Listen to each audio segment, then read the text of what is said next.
A lot of stuff going on tonight. We do. We do. So the first thing on the agenda is taking positive steps with service award. We have three of I'm them. going to turn this over to Mr. Jelnick. Thank you, Mr. Brennan. So I'm glad I could invite everybody here for this. Yes. I would like to recognize an outstanding teacher and two outstanding students who have been stepping outside of the walls of Lodi High School to share their math skills and expertise with students at the elementary school and primary school over the past few months. High school math teacher Christy Paskey has been working with our primary school teachers, Mrs. Griffin, Mrs. Volk, Ms. Thorpe, and elementary school teacher Mr. Winkler to implement math fact fluency routines. Each class that they have worked with have been starting with a warm-up problem, practicing a routine of working with others, and then go solo on math facts. Taking it a step further, they have introduced slots, sustained learning over time, and adding and subtracting fractions to the fifth graders. They've spent a week in each classroom over the past few months and then return later to continue the work again. Christy has done all of this, the planning and the time spent in the classrooms during her coveted planning and prep time. She is not only helping influence in a positive way our younger students and their teachers with her leadership, but she is helping align throughout the district the way our teachers teach math and the way our students learn math.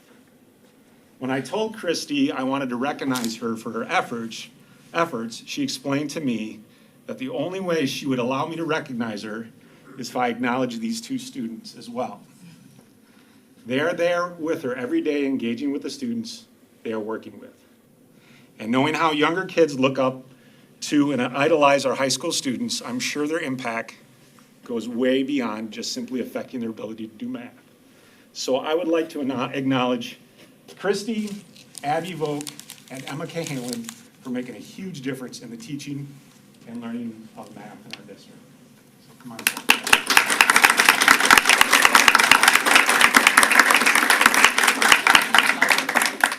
Here's your award. Thanks. Here's the pay for all your work, $100,000. Thank There you. go. Thank you. Anything you want to say? We're going to take a picture, but anything you guys want to say? Thanks, Ms. Paskey.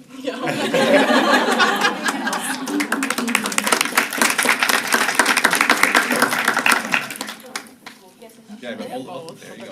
Hold them up, there you go. All right, ready? Perfect. Awesome. Thank you guys so Thank much for you. your work. I just want to say thank you guys. I don't think you realize in high school how much working in classrooms really affects those kids. I guarantee you guys are talked about every night. There's So thank you. there's a lot of little boys that are in love with you. Yes. Well, that helps learn too. Next on the agenda, we have the gallery walk and the strategic plan pillars 1 and 2. Yeah, so I'm going to, first of all, I'm thrilled to have staff here from each of our schools to participate in the gallery walk with the board. As a reminder, just over 2 years ago, the district just started working to engage the community in a strategic planning process. Board of Education mapped out the community and worked with local community members who represented the different aspects of the community and who would be willing to run a strategic planning process for the district. A group of people mapped out the community, created a 2-night conversation for our future events, and ran the event to gather input from members of the community all during COVID. The themes that emerged from this process were the priorities that are outlined in the strategic plan and put together by our Vision Ellen study team that was approved by the board in July of 2021. To implement the strategic plan and these priorities for our community, we developed a district-wide balanced scorecard model. This balanced scorecard is a snapshot of our current state of affairs and how we align our work to the strategic plan. A great way to think of our balanced scorecard is it's a vital measure for each of our pillars. Just like when you go to the doctor, they check your vital signs, your heart rate, your blood pressure, reflexes, etc.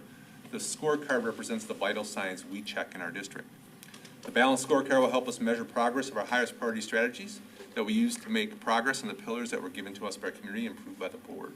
Tonight, we're going to take some time to walk you through the strategies that the district is using to implement Pillars 1 and Pillar 2 of the strategic plan in each of the buildings. To do that, we invited staff to come tonight to participate in a gallery walk. The board heard an update on Pillars 3, 4, and 5 of the strategic plan in our board administrative retreat 2 weeks ago. So tonight's focus will be on Pillars 1 and 2. So we'll divide the board and community members who are here into equal groups and have them go to one of the 5 stations that we have set up here in the district office. The primary school, OSC, elementary school, middle school, and high school is across the way, okay?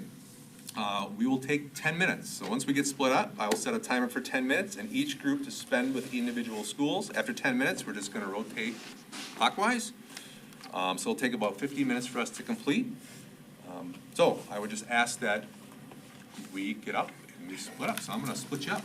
Okay, so let's just do it. So if you wanna go to the primary school, OSC, elementary school, elementary school, start the middle school, we go high school. High school's across the way. And then you guys can divide wherever you want. So just spread out, try to balance out. Just go Okay. So go ahead. All right. Where's OSC? This one. OSC's in the middle. So I will set a timer, and then we're gonna start. So, ready? Let's start. Timer's on. Go ahead. Well, welcome. Thanks for being here. Would you like to explain? On the photo. So pillar 1 is preparing future. So heading is taking this program starting with our winter data, so the assessment for fall, winter, and spring semester. So to start with, we have our engineering goals. These are my entries on the planet. Each student has a different goal that's set for them based on how they scored in fall. And with our winter data, we already have 67% of our kids who met their goals. What I love is breaking apart the words. It also goes in and shows proficiencies, so we wanted students to be in the green, that means we're at grade level. So to start the year, we get a smaller number of students, again, showing progress for the small group. Similar with math, math goal is 72 people, their roles and we're using anywhere from 15 minutes to half an hour that you're meeting students, so you're getting to know all of your students as readers really, really well, because you're meeting with them. So for the reading, for example, it says by the end of 2023, we have a lot of students that are 58% of the students will score at proficient or advanced, way above, and so I can cater it. So our goal is to have 50% of them are, for example, 60%. Well, and then during it, at the time, you're able to respond to their questions, also read their readings on the platform. Yeah. They're in separate groups reading other papers, which is why it's give our text that's appropriate for ourselves, so we'll set up where there's students so we can see what the percent was, what we building on that.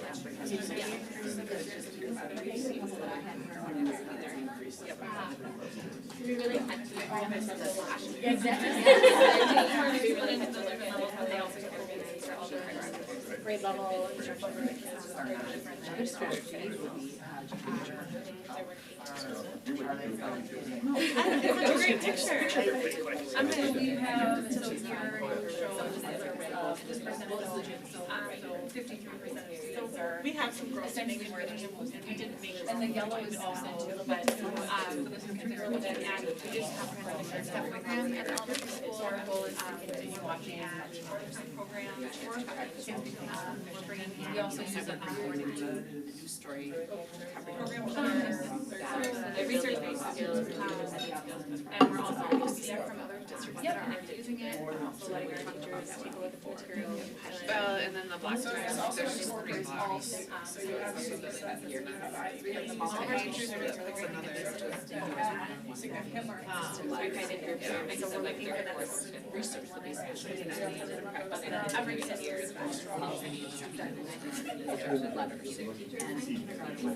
Yeah, we're Thanksgiving. I think you have to go further down and show more like down. So right now we're in the access to materials and like we're getting presentations for beginners and having conversations about it. So through a second time, we got 1 or 2 presentations. I was on maternity leave. I'm proud to say actually that I was doing more university.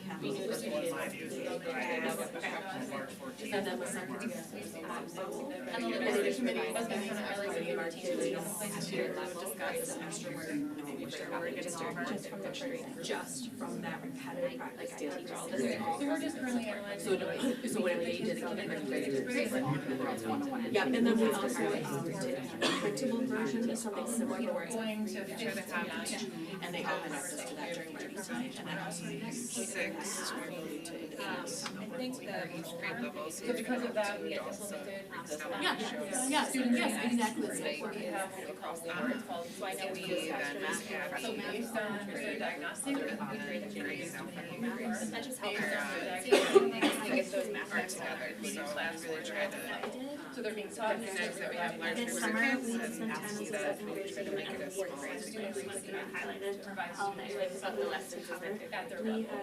Then we also have an additional class, we have teachers in learning time, and that's where students are provided support from what's actually current that's happening in math classes. And so what we did then is We have sustained silent reading, that's really important for us, and then of course we have That's really great. We do it every day. all of these things happen Right now, we have been trying. outside of the regular. This, we're gonna talk about that magic still part of it as well. What we had to do this semester of going over the informational text while our project is travel Wisconsin, that's all informational text that they're having to read, so it's finding the strategy. It's just kind of time for One of our them. highlights is that we go for them, so it's not isolated. career planning to like get structures and text features. Starting with this. My kids like doing this and then like And also directly Just like a research, they know that that's right there. so then we have veteran software, things that we are highlights throughout. Veterans come in and speak to our kids. We've had some presentation sessions. and then they have like a connected text portion. Bottom window that's. It's like You did a bit in there. And I think a lot of our kids that were not wanting to be here are now actually in that circle and actually participating. Some of my students that were just students So we also actually. in the school there, now we're actually, 4 to 5 days of we start with advisory, every student has the opportunity, and every teacher. Read some of these readings, just after COVID, it's So we have 20 minutes that are And that given, was- the first 2 days of the week. We do what we call the CPR or circle This is very much a time where we learn social skills and how to interact with others, and sit in our certain areas, how they're every day. And it's quick. just a gap similar to the literacy work for integrated level. And I'll post this. Now we're gonna jump to the this is part of our hour, got the board meetings and commitment increase shares an hour every day. So for our mentor, out of the 5 days for sure. I think we had like 6 months to a year. Yeah. Oh, but also speaking of really I just worked on restarting like sorry for respect for the entire day. And then we work with the board building up to. still do a similar style of teaching and some skills and helping each other And the get kids these are like, topics and have talk safe through spaces their for activities. buildings. And then they do some sort of And interactive. it's so much Learn these skills, but I don't also have be to able go and come back. Really utilizing what we had. We were fortunate enough to have somebody come in because we lost Nikki. She is, I'm doing this. She's teaching 5th grade, but has to have another lost person. So this is called circles, how to respect. It's time for them to like, work more on the social skills and also just like, they're getting the time that they have every morning. I know I can go to this teacher or his classmates yes, and have this so time. I have the opportunity to change So we only recorded for the because we just went around so that they got 10. On Wednesdays, we have what we call flex time, so it's time where the kids that are struggling after. Gonna jump to. So then the time where they have clubs, so this is just a copy of the message from the gym, if they have all their work done, all that kind of So stuff. every morning I always So we have it for on the next side, so you get that sense of belonging, and then when during that flex time, they are, which is like, keeps it so you also be like, hey, check it out. we're like it's We get tomorrow off, right? Yeah, that's where our greatest needs are. Because literacy is great, math is where we have middle school, this girl who's a little more support. And today was their student day. So we do. Yes, I remember it was, and so our math focus today And was then there's a time that all students and then I always ended with the amazing. no matter what, So we're really And trying then, to. our new, so it's not, they're not, okay, just a crew of kids. So that I are always ready. ask the question, and then they turn to us first, and then and then we see. Like that's fun, yeah, and then we get to teach. My advisor is nice because I can speak Spanish with them. I have one second grader that had a buddy that was this really good Spanish speaker last year, but he didn't have him this year. We also had the basketball girls. We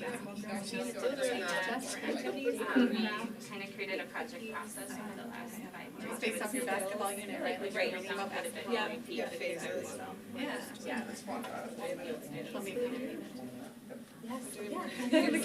She's got so much. Third graders, so she. Yeah, we had the deputy from the accounting. He's got this new big pictures of the staff and try to guess and see who it was and do different trivia facts and things like that for them too. So, and they also like have time to create their own teams where like they are like, oh, bug in the big stages in our own advisory and see if the friends can guess who we are and stuff like that. So they can take ownership. For the Veterans Day. And I Probably where we're most proud to just make this community cup. Last year was our community project. We were all about to but this year. Yoga. I think you probably would know this. Rotate. Sounds good. That way. Yeah. Oh, no. So we have a lesson and then also Time to rotate. Just like that.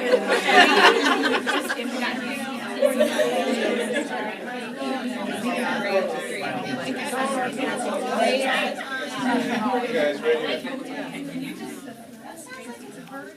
Yeah. So we're actually going You guys to the front? to reintroduce what like we're doing All right. a little bit.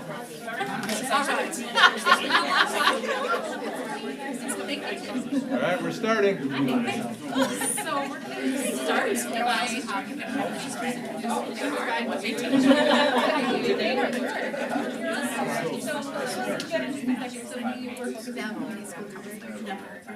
we had some to talk about some of the different strategies for color recording that we've been implementing at the other.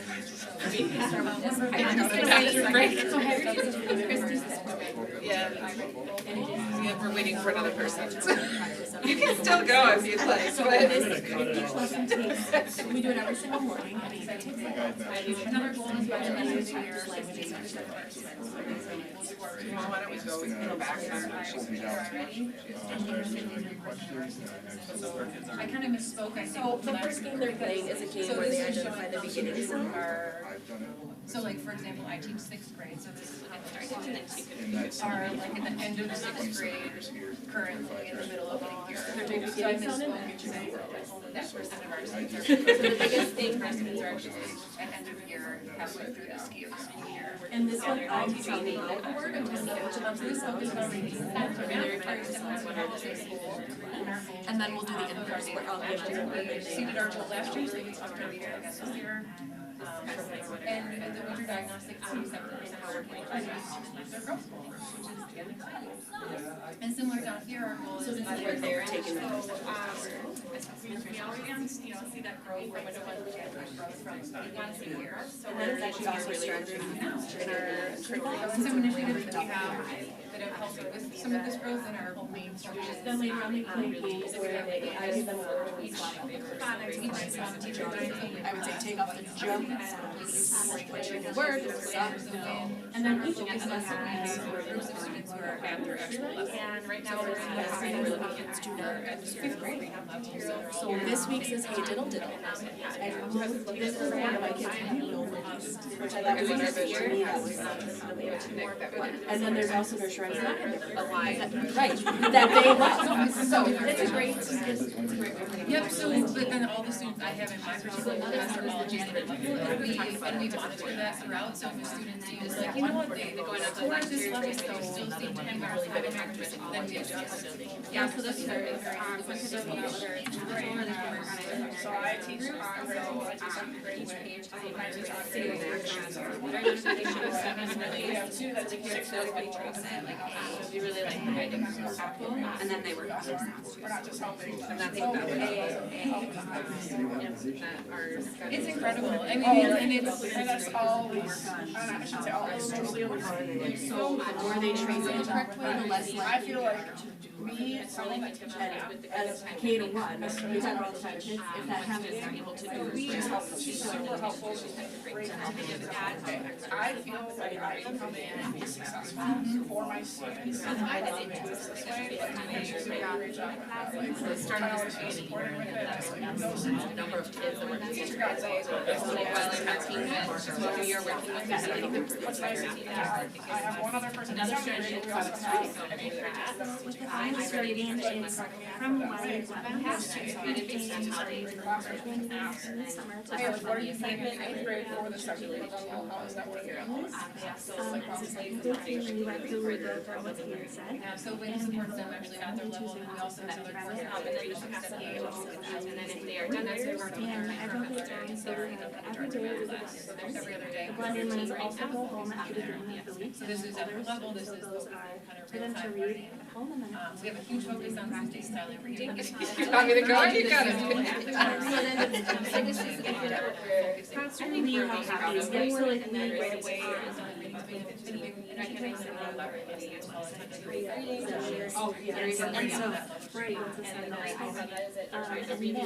And then the academic program is also, we have a big focus on that in our life skills.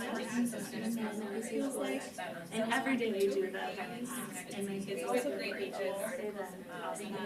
community connection. And so skills, only interventions like that. Like come in and share, which is so we great. have this is about the next course, so this is a speech drill. A special part of this is where they can go through this is me calling you. So then they went through and underlined those various ways to show you. So that also kind of ties in and helps them with their spelling then. And then there's a connected skills portion. This one is a little bit simpler.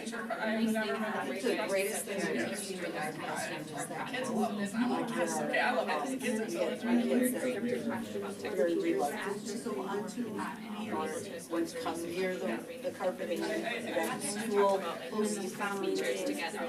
So seeing that growth, that Yeah, so we do, with our the whole child. And I do, sorry, I teach. And then or these some of are our leaders the Started.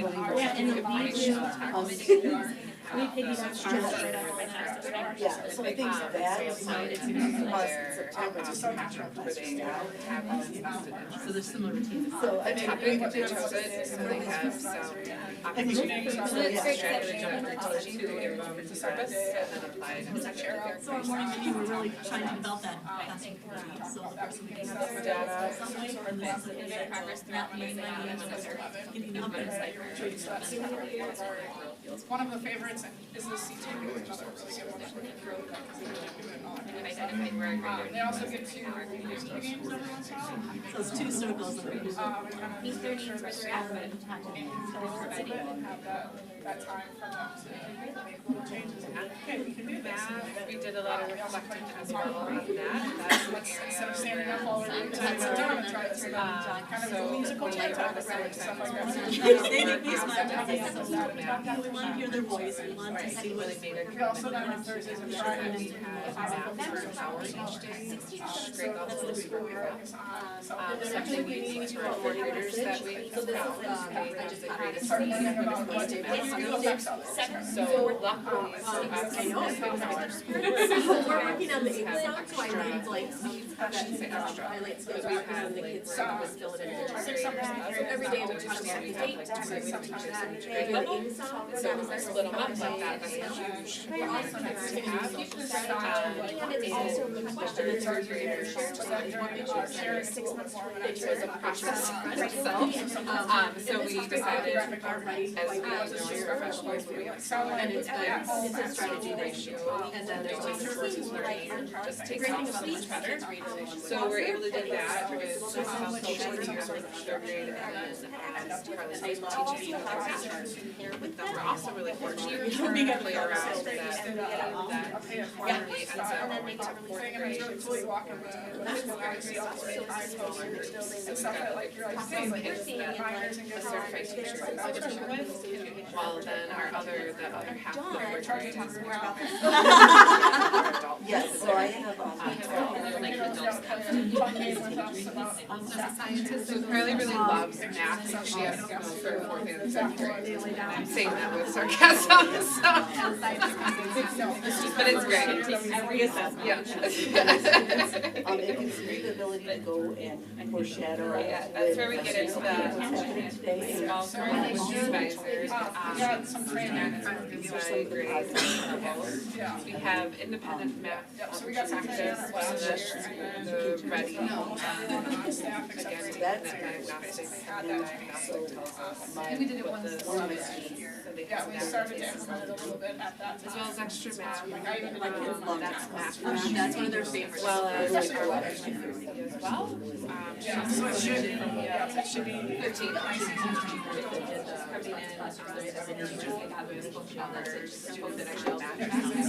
There's this called morning meeting.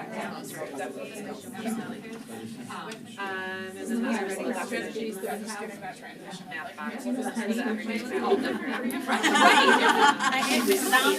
Oh, yeah, good. And I even had a conversation today with coaching basketball. And there's where we see the data. It's so similar.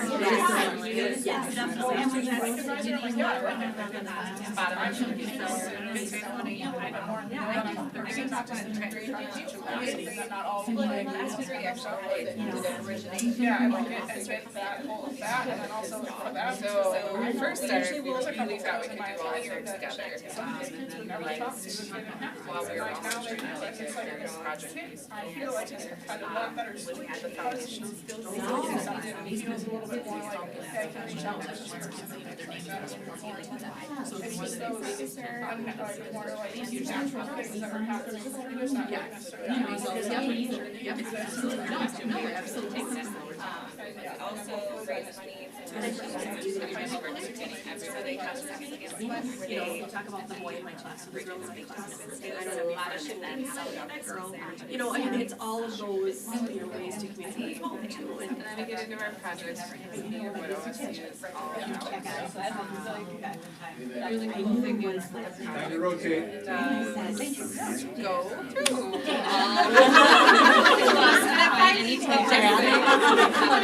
yeah, we do all the same things, and then the other thing that I think just to like bring the awareness to is the community connections. We have a program this year, which last year was our kids did a lot of work project, so I was gonna ask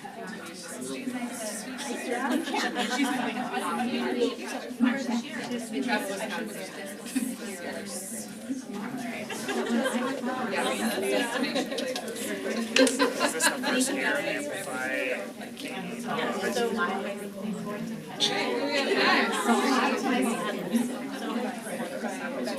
What a good way for you to. Great.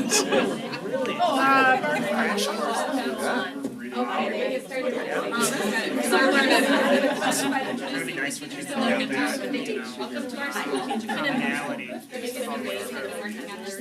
that they've been exposed to. That's great. So yeah, so we have the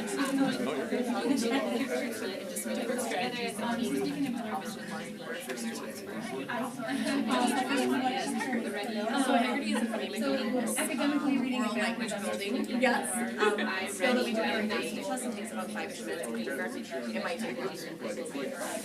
But they do a wide range of really languages, really engaging skills with arts. And their first by beginners. Another reading goal for us. And all the kids get this every day. Not every kid every day, but the teachers work with them every day for 15 minutes or winter, and they rotate as many groups. Essentially to get on the back. And the games go What pretty aligns best quickly, with our vision. and we don't take a lot of breaks in between, we just really helps the teachers get to know the kids at their reading level, their story skills that they can work on.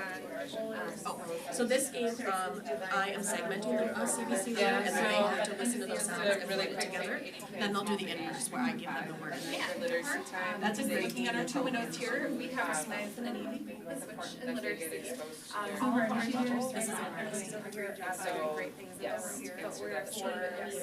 something more just this morning. We have a signal of ours, so one of the things that we have here, but I just want to. We've been doing this for how many years have we done it? This will be our little, right now, our plan, K2, yeah. They had had it prior, but now it started last fall with 14, yep, through the second grade. 2 years down. We have an easy split by grade. Yeah. And then, another game that they play is I give them a word like jump, take up the jump, add a book, and they just put a word, an interchangeable. And then each lesson currently ends with literature, which are super important. So all the programs, and many of my kids, I did take their back last week, and many, but I was surprised by that. There's many, but there's other nurturers today that I had reported. So that's really interesting. They think it's one to read But then like guiding that, you're basically getting a book. So another strategy is January 6th, we talked about different board meetings and getting some small group instruction where the teachers are working and focusing on a book that is at the children's reading level. And then they're working on a psych word, like reading a story, writing a story. Incorporating all the things together. Something that we were working on started last year, but really implemented all the students that didn't know the letters. Right, so they all have a. Yeah, so they have this book, not every kid has one of those, whether they get pulled out for a small group or individual. Each letter has a picture on each page, so like A, for example, the kids physically like chasing them. So it really depends on a apple, and then goes on for every letter. That letter identification, and it also builds like place songs, so like A, Also some examples of things that. and like you said, you know what they do. Especially where it's I want to say, yeah, we have maybe 10% of our kids that still do it. We're kids know their letters by name so fast. And it also helps the because an adult is watching them trace it, so we are never letting them trace it in grades, which then transfers to, hopefully helping them backwards. Because by the time they go to school, they're still advisories. So it do have a great chunk of time set aside. Strategy is our phonics program, which is with students. This is the phonics meeting. They're doing Thank you for coming closer. Yeah, you said yeah. So we have a virtual meeting with one person. Call it advisory. And he wants to do it since I teach second grade, this second grade had worked on this summer, Work on a lot of our social we skills and getting them to Monday through Friday. We call it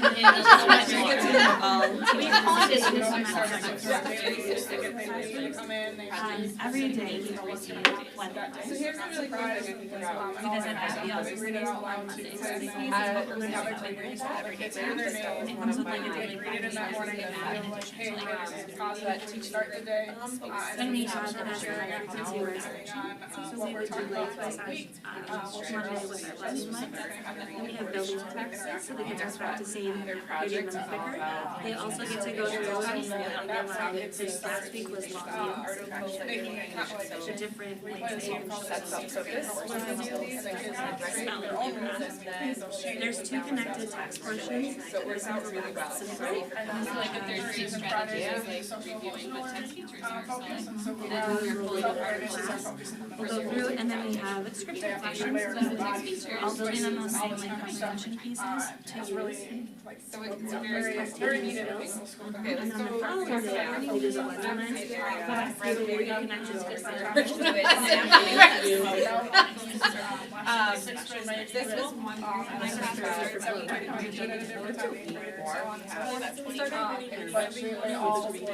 Sometimes it's by name or also this way. this one that would look like this. We sit with 2 circles, same style, so that we can always have the same message. just be everything from like this to our But then when we get to the show, let's start with this. It focuses on Here's how we do that, we still break up by the grade level, we try to get to understand what the stuff looks like, it's not like this at school. You're something here, that teaching I've the been doing, student, all that we try to other students do different things, and be very aware of what this is supposed to look like, and feel like everything. When they're not surprised, they're like, oh wait, that was disrespectful. It's like, yeah, like we had this conversation. So really working on developing that passion What's nice with all of this is they start their day. And then after the review, they do a morning message. every day, like I let it. There's a safe spot to land, and we start our day. We are working on Together, something really like wanna that. do So those are kind of Like, we're eggs. just trying to do each other. So you are here But all of our members, So when you're absent, it's like really good. They wanna share, right? And so they I've seen a lot of So we positive just changes message in others. this. This is not gonna happen. This is the Share first for year you that what we we implemented at school. And our kind of gives we have all types of kids in every single class. So I And have then each message has a English, and then after to they go up and share anybody in that classroom and have an opportunity, try to have a conversation. If you don't want it, you feel like, yeah, I'm not for Or how do we lose it? Yeah. And something great too is like, It's been good, and I think it's been good. activity, it's not just a game, it's kind of Especially in middle school, project tasks are happening. There's a scientist that we pick and they go to the hall, and then the rest of the kids are on the side. And one kid over there is Yeah, so here's like, everybody that has it is doing it at least 2 days, they're going to the go with everybody, and you have sometimes you like a minute, you have a minute to get through everybody, and get as many people as you can say hi to in the morning, and things like that, different activities. you can also ask questions if they are to be first. but I think we're just trying our best to meet everything. The secret this year, we start doing this to a lot together in 4K kindergarten. Monday through Thursday, This is all outside of like we both are math teachers. This is on top of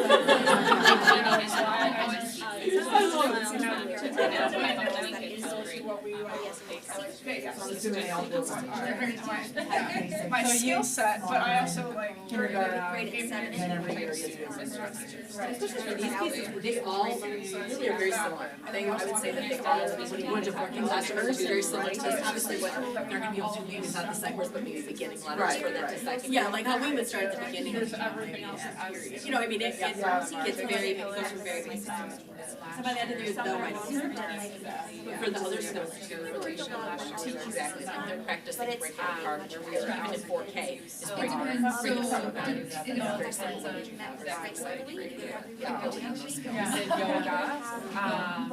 similar. So release some information. And recognize like, hey, this is what we're struggling with. That's what we're talking about.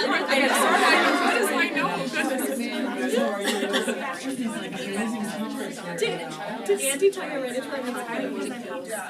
She was there to see Lars, and we're walking out, I was watching a student, a former student who was begging her to and I'm walking like, she's like,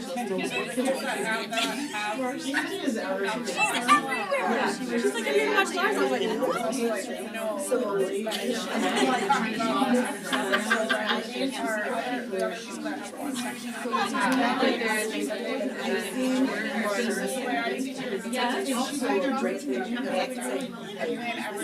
Yeah, like you're gonna be riding with him, would you not get here? No, I'm sure she's. Oh my gosh.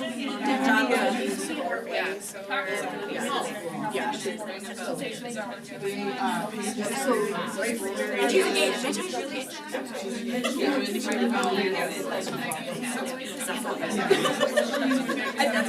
Hey, I have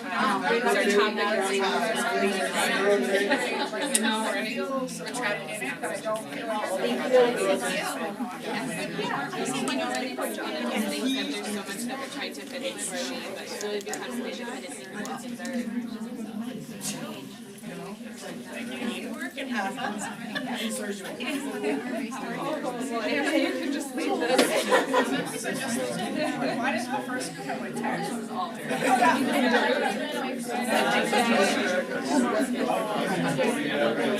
Oh, gotcha. We are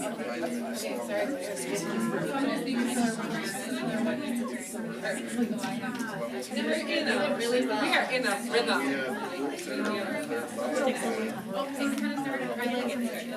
I will.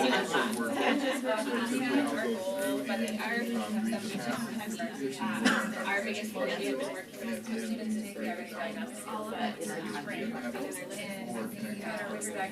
Oh, sorry, hello, welcome. Yes. Well, first we're gonna start by doing the Kids absolutely love them. Bring it So part we to work. decided to do a little bit of a stopgap program, ready, so we can connect directly. In the short time I've been So we're gonna kind of do this strategies that we did to support our guidance throughout the week. So we're trying to make those kids. So Hector, similar with math, we have teacher role. Specific learning Or something like that. So we try to. we're up for the scoring.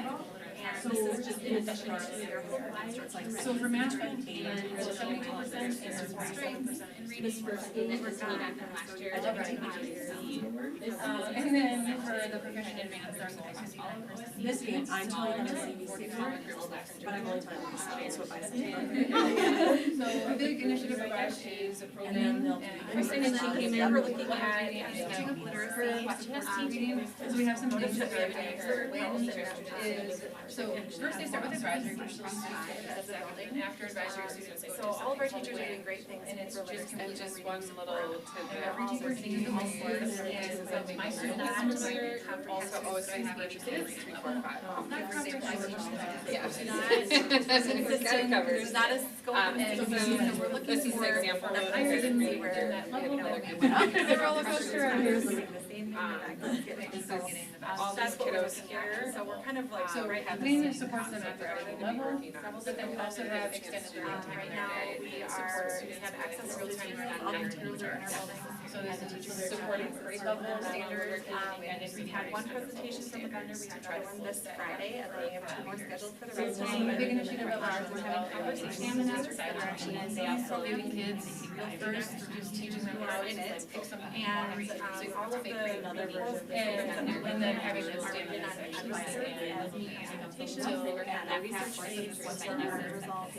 when students have that sustained silent reading time, like it's a good problem to make. And our literacy team talking about literacy, that's a good problem to talk about. you say the box schedule.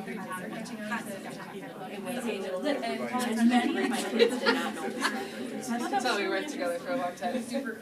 So think block schedule, like high school.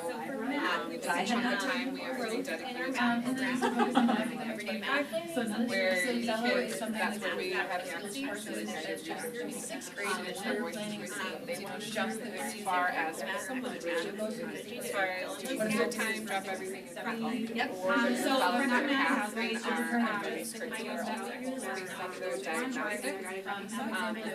We're on the second round. every letter on is this a little past bit, meeting. we have a group of And or it's great kids that have task lists or things related to the project, so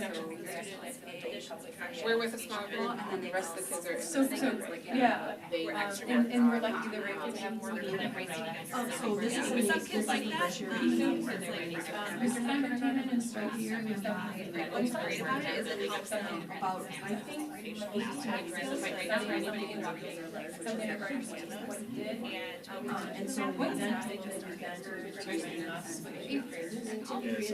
and then of course the future and by, getting kids out and about. I mean, we're not doing it for, so by the semester, like our Year kids. with future wise science festival, math, college, experience. And then think about like having them, having us watch them on tracing.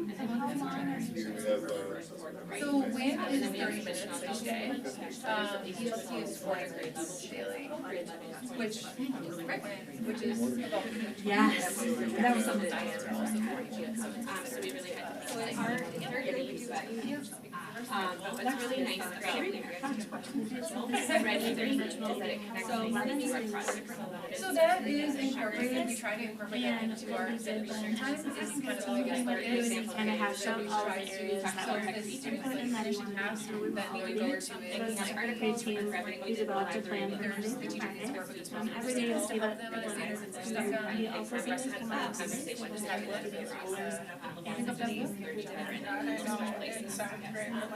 think it's really nice about Eye contact that they've been missing maybe from COVID or from learning. Sharing is great, there's a really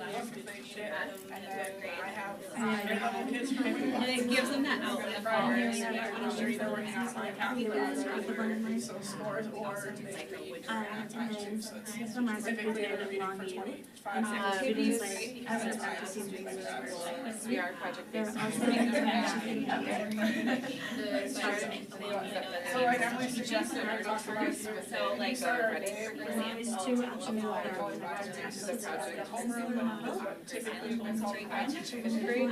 And sometimes we're going through right now is learning about together and information text, so our project thinking, years trusting each other in every article they're gonna read about their project. and then morning messages is a great way for us to get following day. So, it gives kind of like this to, in this case, like these fifth graders, Come in and and sets them daily out to just right on the board, they read it, they know what intentional, there's gonna like, happen. we're not just learning this because we all have to be here kind of a thing, but then apply it. Name in a positive way. Something there, great. So sort of share out, a couple weeks ago, the seventh grade, we did Math is an area what's your that we favorite wanted to number? also work on. And a lot of them are like, Ms. Meyer, why are we talking about math right now? And I'm like, no, it's great, we have that conversation. Yeah, I'm like, I love numbers, it's a great conversation to have, like, well, why do we love these numbers? Or like, why does someone want to make sure that the values are a number instead of a non-number, or like lives, or whatever, like, what are those reasons? Like, get this, what else are you gonna have this over? And there's an activity that we have, our game that we have every day. Volunteers that come in and do. So I know, We do split them up by grade. 11 as a game, or So they are just split into take their different turns, or boards take at their board level, level. like play art games, but then Based throughout on that, it's all cooperation, how we work together, and just how we make sure everyone feels welcome, and participating and all that kind of stuff. And then they also get to choose rules if they want, and they're like, hey, what rules do you want to make on this? So they get some ownership. And then Thursdays and Fridays we focus on social emotional learning, and so we took a screening of the students in different years. Want to focus on social our project self-awareness, which started at 6.8. And then after the About this, we do field studies, so we get out to the experts, we can replace that we're the expert in particular veterinary school, so I would rather them learn from somebody else. And then that's where we try to share to the world application for them. And then the data, which is then correct, we have to apply it to the project. So that's when our interactive components come in, really short on time. That way, if you have questions. We worked super hard on the project phase. We were the only elementary based test school. We created our project Sometimes it's a process for conversation, our like, students.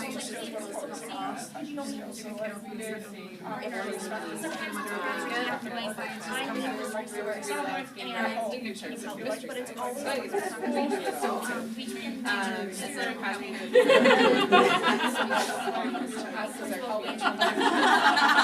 And then was our community project. So they want everybody out into the community and then we partner with them and that's something with that relationship. So we were at It's a Kingfisher great Yoga opportunity Studio, for our kids.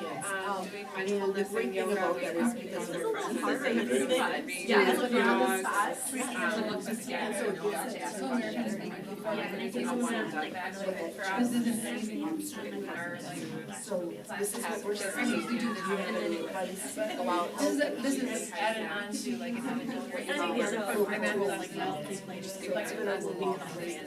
Aside to that, so students are, all the way on top of getting that same supportation in their regular class, and they just go right, but just a rush primary year. Big second grader, it's still fun. And I'm happy to Permission. feel different from when you were. I realize we're again. I think that's how nobody will come out from under the blanket. We have. And I'm just like, I want you to learn this math concept kind of thing and stuff like that. So, and like also for them to. It's like, okay, I don't necessarily like you, but I need to respect, hey, this is where that line is, and really be okay with drawing that line. I was born to be a singing.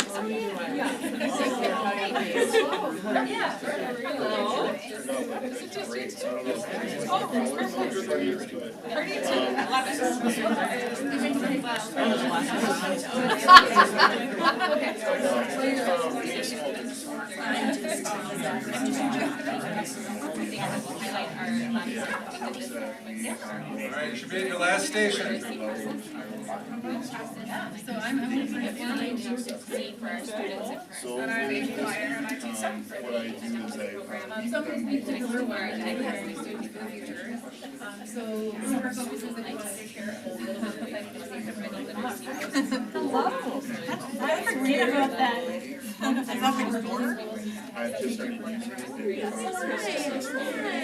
started. diagnostic in the fall, the West One, how we just like students. Our goal is this year, we actually very motivating. Our kids got the guidance research last year. Another main goal for us is better with their integrated programs. I love good for you. I want to. So I had these like new projects, and then we would teach students, and it would be every other day or every Thursday. We wanted usually I think it's like 2.5 years.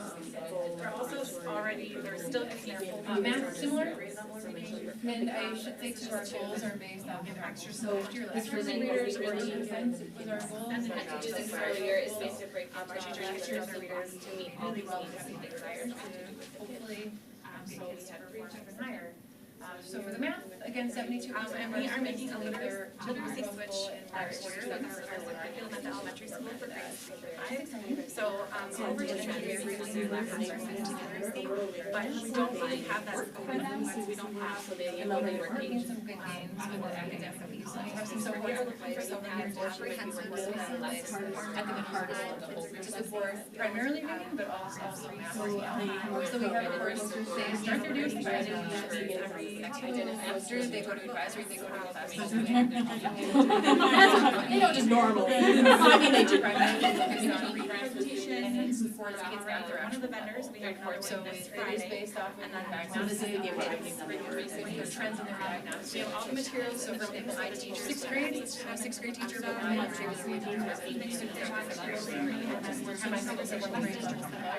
their peers that are in some kinds of center program and a 5th grade. So this is for and that's not so we're actually having conversations with students and seeing grades level, hey, how is this working? The win is actually as a level and extending. For the programs that I'm leading at is our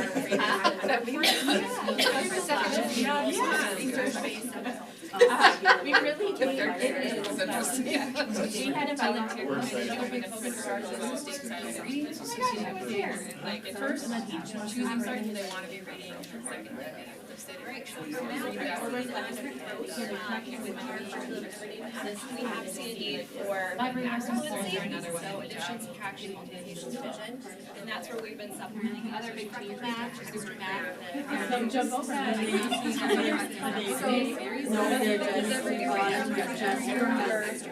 Instead of having the students choose when they assign so many pages of the book, you get a little sample of the book, and then from there, yeah, so this is the book, everyone just starts that's also part of the math. And we will focus on accelerate their skills and then it will also teach students coordination. Based on the grade level, we will give them specific classes grading skills. So based on their school or some of the students have at 4 different levels.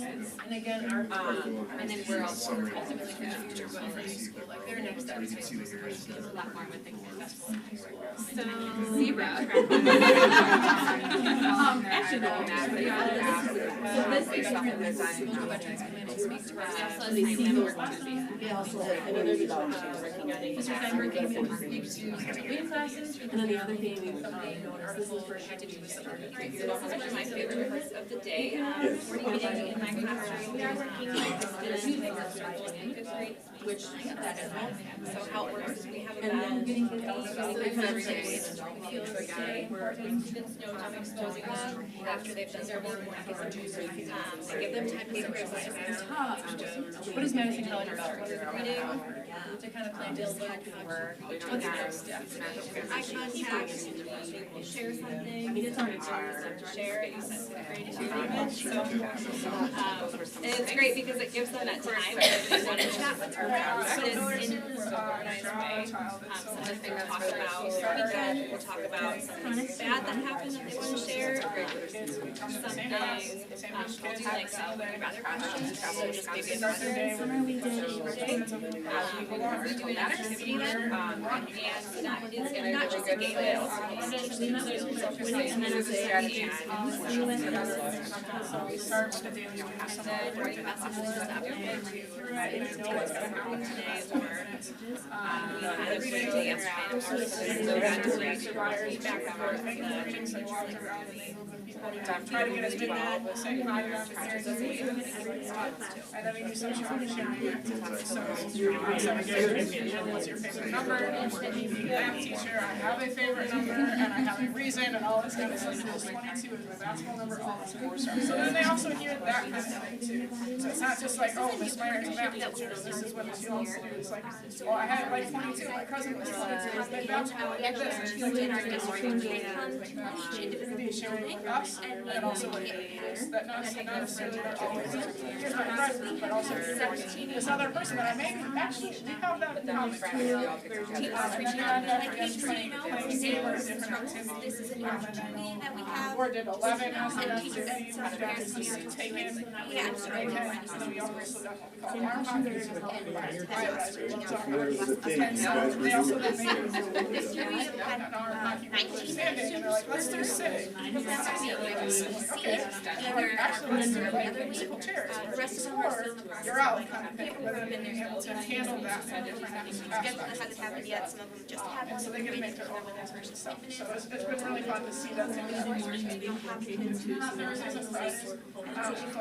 Travel there and travel back and then the year of have their friends the summer to like do that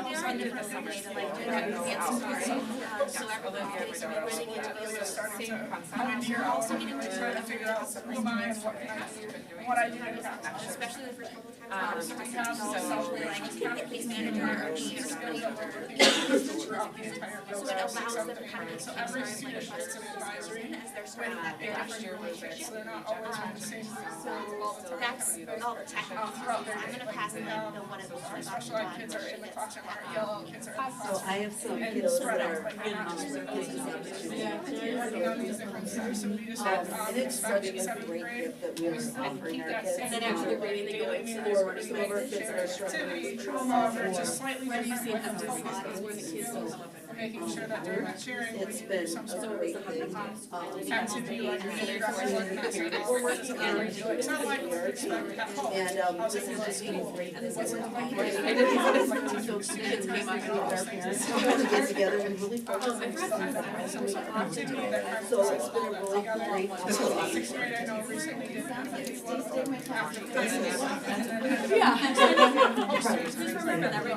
and then our sharing, a lot of kids already have classes, so a lot of lives. like I knew about it as a we're not trained. Seventh grade, we didn't necessarily do that activity. You know, the question was, My kids that are of our students and that can't go and she's getting help. And you know, it really opens it up. They're feeling comfortable about their mental health and about, Pictures up and they you know, had a where they're guest which struggling and and how I they're have to talk to the person that makes it. No, that's not Mr. Birthworth, he has hair in the picture. They did say that, they're like, he was involved. So it was more like against the tree. So, you know, it was cool. I'm intrigued to see it, like, because it had all of their staff, right? So like, the seventh graders, they're like, We usually kind of do like our so I was curious how well the eighth graders did this. So my advisor was like, can you do this for us? And like have us bring in our own pictures and then we do this activity for us kind of thing. So I was like, that's a pretty cool idea. So, and yeah, and so again, having those because when else like are we gonna necessarily have some of these, like in the middle of my math lesson when I'm teaching about percents, they may not necessarily have that kind of thing. So it's really cool to start our day every day. and just to see somebody outside of the community, I think it's just great for them to know. Oh, yeah, yeah. Maybe, would be interested in something more like that before. We also work with my students through that, so our students will have your So I remember reading that during our training, like we would basically like interview, and I think, yeah, that'd be, and I'm on the team that makes kind of these lessons for the staff. So that'd be a good activity, especially a sharing activity, kind of like, hey, let's have this conversation now, and then also share out about my farm. The activities are always good for the next month. Put together these activities for staff. I wasn't at the flower show delivering things for Valentine's. Yeah, they don't practice it. So they're picking a city, so like, yes. Yeah, so it was really covered together and learn as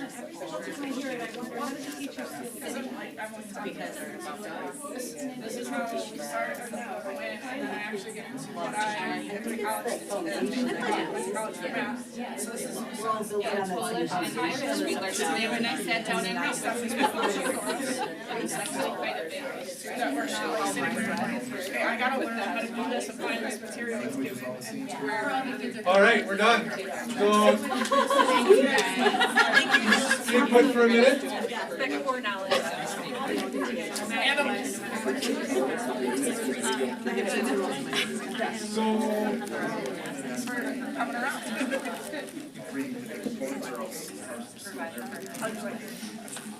So first and foremost, I just really would like to thank the staff for being here today. Thank you so much. The board gets to hear from us administrators all the time. They really like to hear somebody who's really important, so I really appreciate you being here. As I mentioned earlier, the board, we did an update to the board on our progress was made on the pillars 3, 4, and 5. I just want to touch base on that briefly. And then when we get done here, we'll take like a 5-minute break so people can get their stuff together and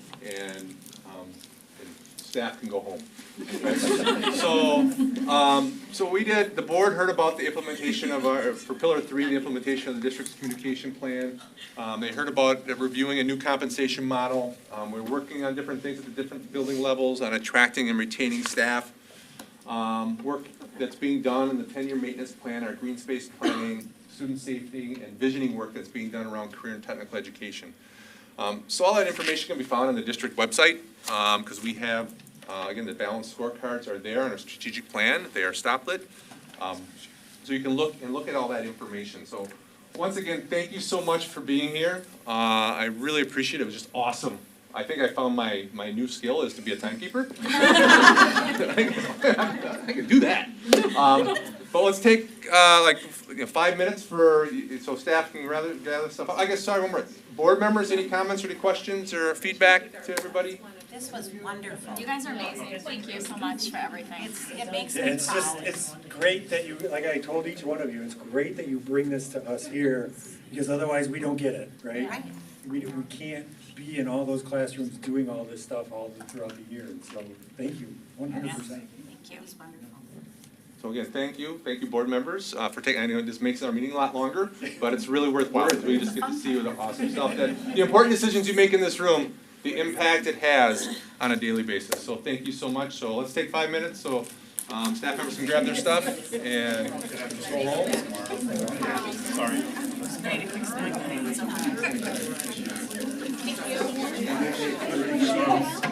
I am gonna be running around at night. Valentine's Day. Scott. It's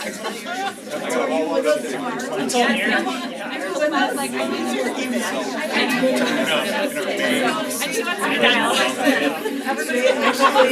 I just said, I said, oh, I can take the 14th, and I know.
All right, catching up on this.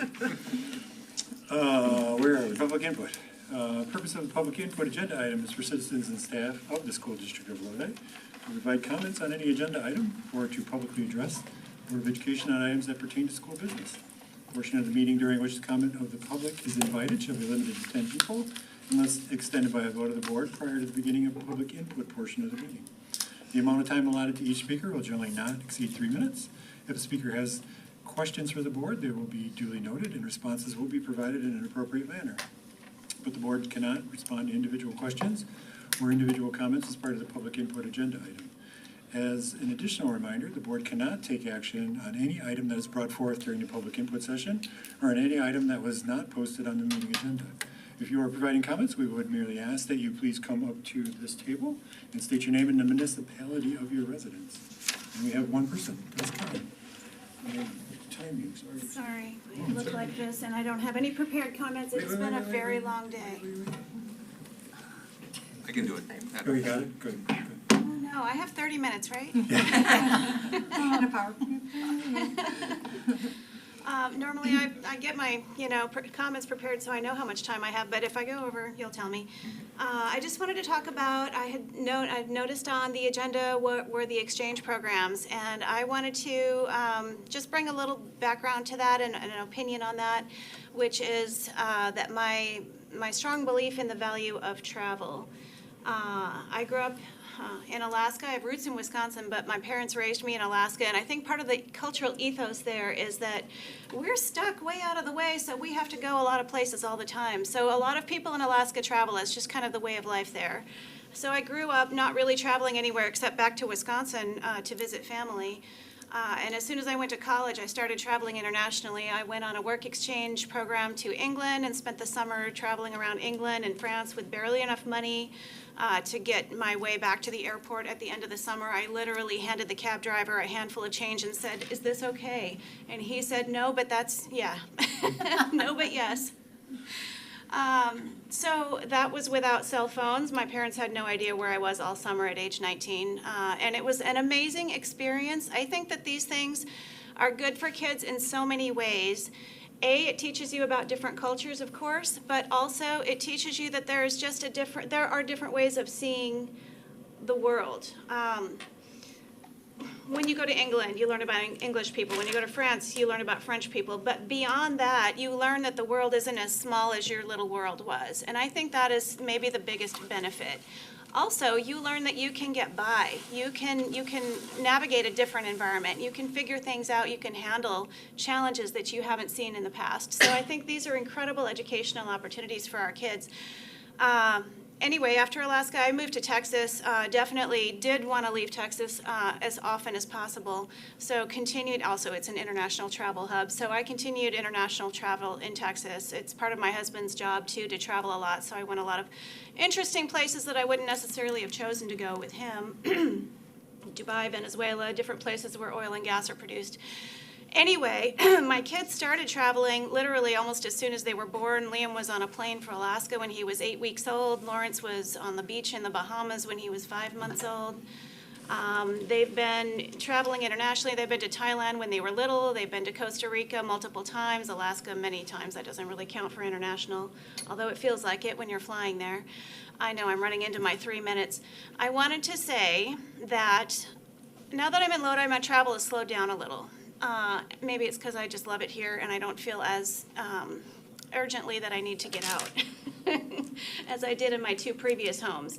But my kids don't seem to share that view. And they really want to travel. And Lawrence told me I wanted him to come speak tonight because I think it's compelling to hear a testimonial from the children who will actually be doing the traveling. He said that that is the only thing that he's excited about. He's going through a cynical phase. That's the only thing he's excited about in high school, is traveling to hopefully Germany next year and then Spain beyond that. It's your 3 minutes, Tess. That's my 3 minutes. I just want to say, going over 3 minutes, but I'll keep it brief, that these are the countries that I've been to, almost all these countries that are on our exchange program, and they are extremely safe. I can say that from experience. I've been all over Germany, all over Costa Rica, all over Thailand. You're as safe or safer there, with children, by the way, than you would be in Chicago, Milwaukee, Houston, anywhere else that I've been domestically. So I would speak out for the value of these programs, and thank you very much. I've talked to moms who've said they moved to Lodi because we have this exchange program. And it's high value, and I appreciate it, and it sets us apart, I think. Thank you. Next, we have consent agenda items. Items on this section will be adopted as a group unless a board member requests a specific item to be removed from the consent agenda and addressed separately. We have approval of the minutes from January 9th and January 30th. We have all of the vouchers, the payroll checks, direct deposits, the ACH payments, and the credit card payments. We have 3 fundraiser requests: girls soccer spaghetti dinner on March 3rd, girls soccer clothing sale March 13th through the 27th, and the senior class fundraiser, Carson Strong fundraiser. Under fundraising reports, we have the FFA fruit sale report. We have 1 field trip request for the FFA Edge Connect Conference on March 23rd, 24th.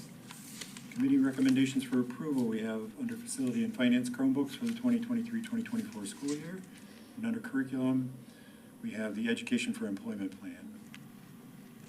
Under Other, we have Girls Hockey Co-op Renewal, Practice ACT on March 7th, Sauk Prairie Healthcare Trainer Survey, Primary School Discipline Report, Elementary OSC Discipline Report, Middle School Discipline Report, High School Discipline Report, and the Research Study Request.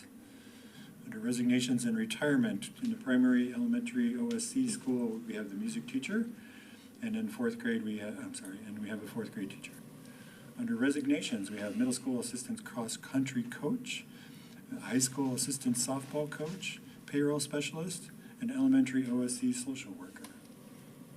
Under co-curricular, we have a track coach at 40%, JV soccer coach, JV softball coach, middle school forensics coach, middle school head and assistant basketball coaches. Under program crew, we have 1 new instructor. Under regular staff, we have the swing crew maintenance. We have the elementary OSC special education assistant level 2, high school special education assistant increase from part-time to full-time, LES special education assistant limited term, primary school special education assistant increase in hours, and a long-term 1st grade teacher. Under personnel others, we have 6 requests for leave without pays.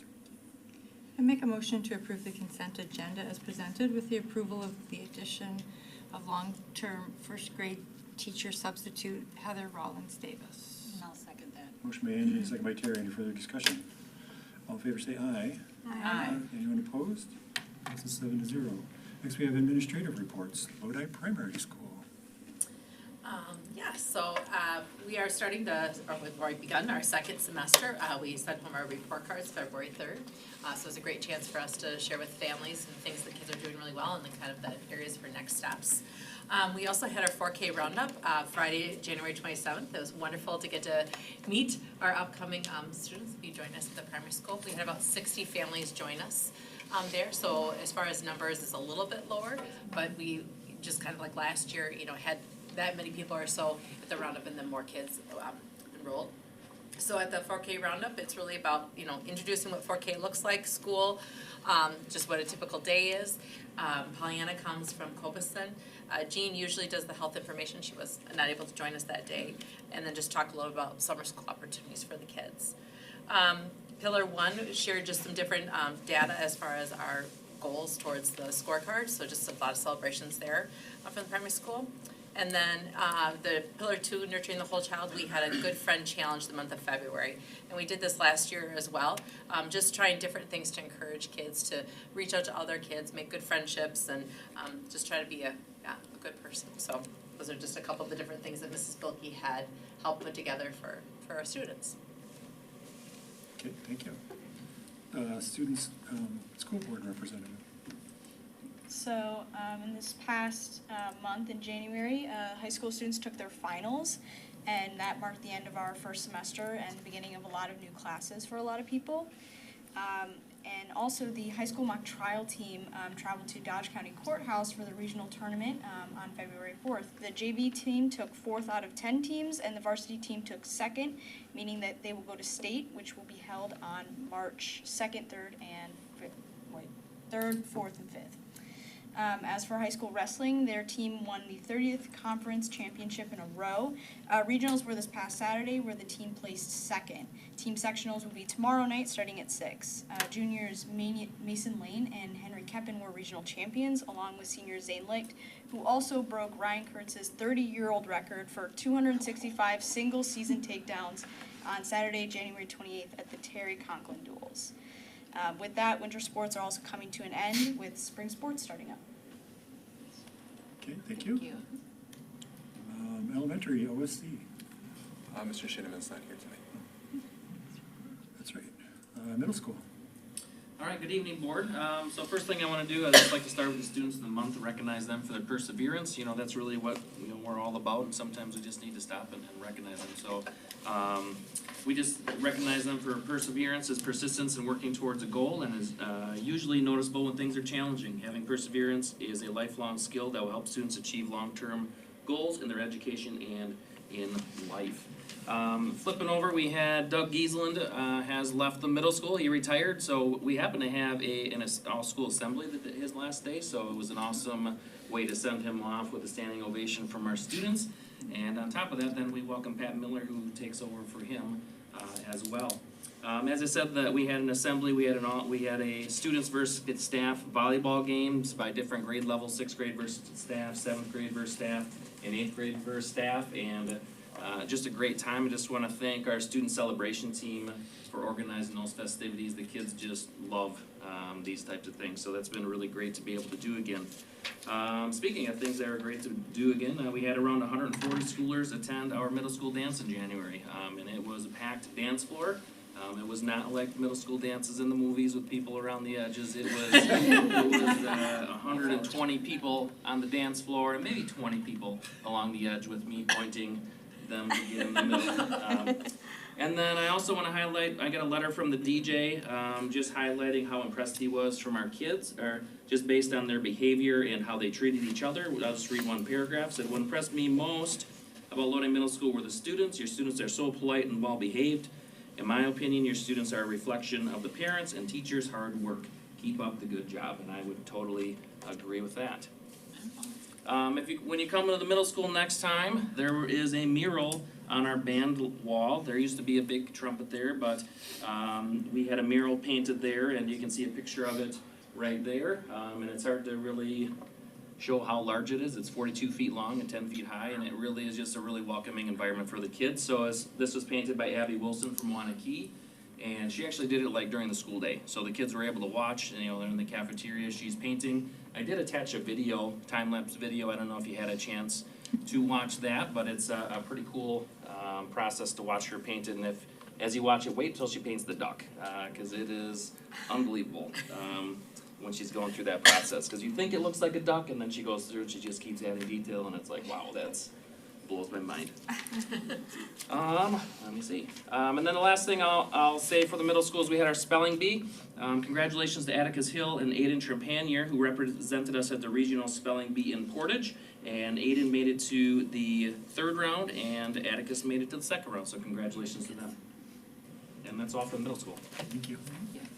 High school. All right, thanks, Adam.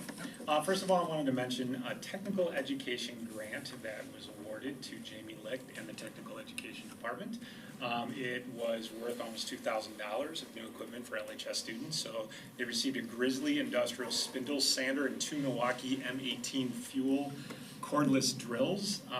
And you can see a picture of Patrick Holzum and Andy Wojnitz from McGann Construction. So we really appreciated that, and our students will definitely benefit from those new tools in our tech ed department. Anna talked a little bit about mock trials, so I'm going to move on to the next thing. LHS Forensics is up and going, so they actually were in the Capital Conference Forensics Tournament, and they were runner-up for 2023, and you can see some of the awards that were given to some of our specific students. One big change this year is our ACT practice test. We've talked a little bit about it at board meetings up to this point. So on March 7th, we will be giving the ACT to our juniors, and traditionally we've given the practice ACT to our sophomores. The sophomores are having to go through lots of tests in the spring, so we decided to make it optional for our sophomores and open it up to freshmen. So I sent a survey out, and on this report it says 68 students, but up to this point we have 70 students that have signed up to come in and take the practice ACT. So right around 20 freshmen and about 50 sophomores will be coming in and taking it. Sophomores will take it their junior year, practice ACT in the fall, so they'll get kind of a double dip if they're coming in on March 7th. And then you can kind of see exactly what we're doing to prepare for the ACT. I want to thank Elise Kearney, Jason Marshall, Josie Kirkpatrick, Grant Lemke, all of the people that are involved in getting them ready. Also, Amy Jelinek is doing some ACT prep with all of our juniors, so you can see kind of a timeline up to March 7th and what that's going to look like. Next thing, I did want to mention the LHS Jobs Fair, which is going to happen April 6th.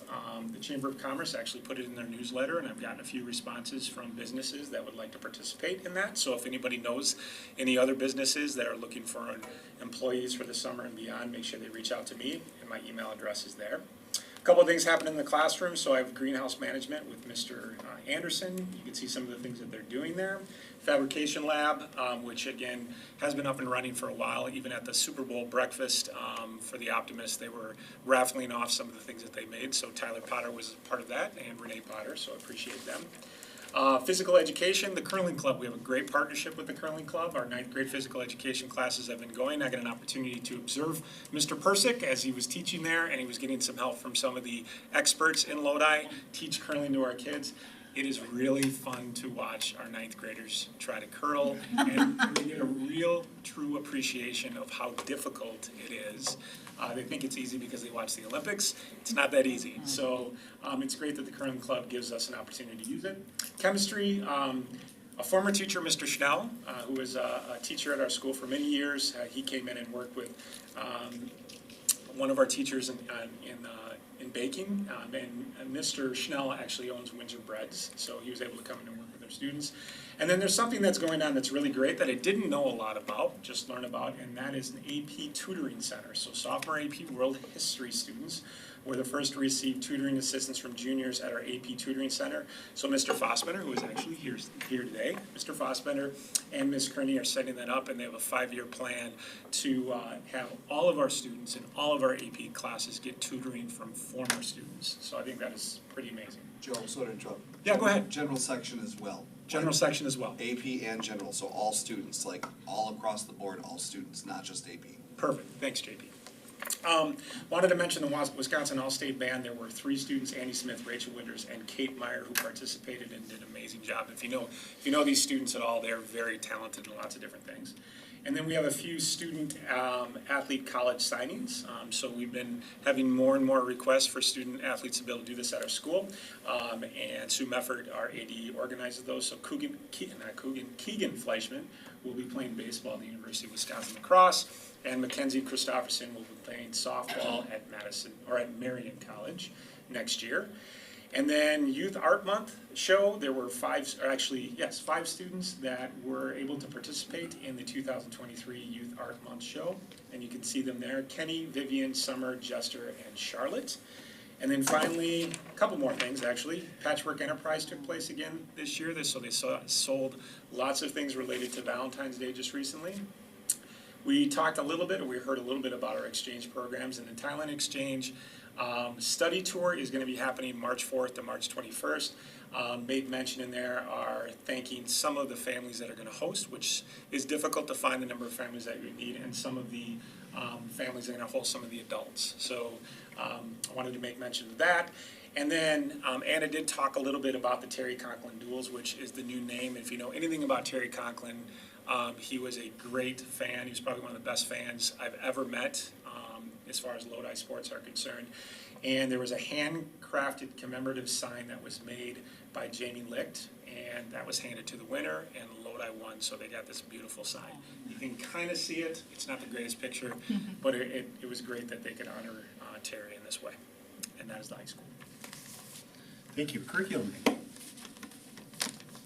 So the first item on my document here just talks a little bit about educator effectiveness, which is the state requirement for administrators to observe educators, and it talks a little bit about that, but that's something that not only our principals support, but also our directors support, and it's, you can learn a little bit about what's required from the state, but a couple of the pictures here I just wanted to highlight. I'm in the window right now where I'm helping do some observations at our high school and our middle school, and then I'll move to our primary and elementary school. And there's just amazing things that are going on in all of our buildings. I just snapped a couple of pictures with my phone. As Mr. Jajelnik stated, I also got to go down to the curling club and got to see a lesson in action, so that was a lot of fun. This picture doesn't do it justice over here on the left, but it's actually from our middle school STEAM class, and those 2 students are programming a drone in that picture, flying it in the cafeteria, which is just, it was so much fun to watch them do that. So I just wanted to highlight a little bit about that, and been a chunk of time here. I spend a lot of time in our classrooms and have really enjoyed that. Community Connection Partnerships, we held our third meeting with the group of staff that I help lead that are really focused on business or service organization partnerships within the classroom. And this just highlights a number of partnerships that we continue to develop within the community.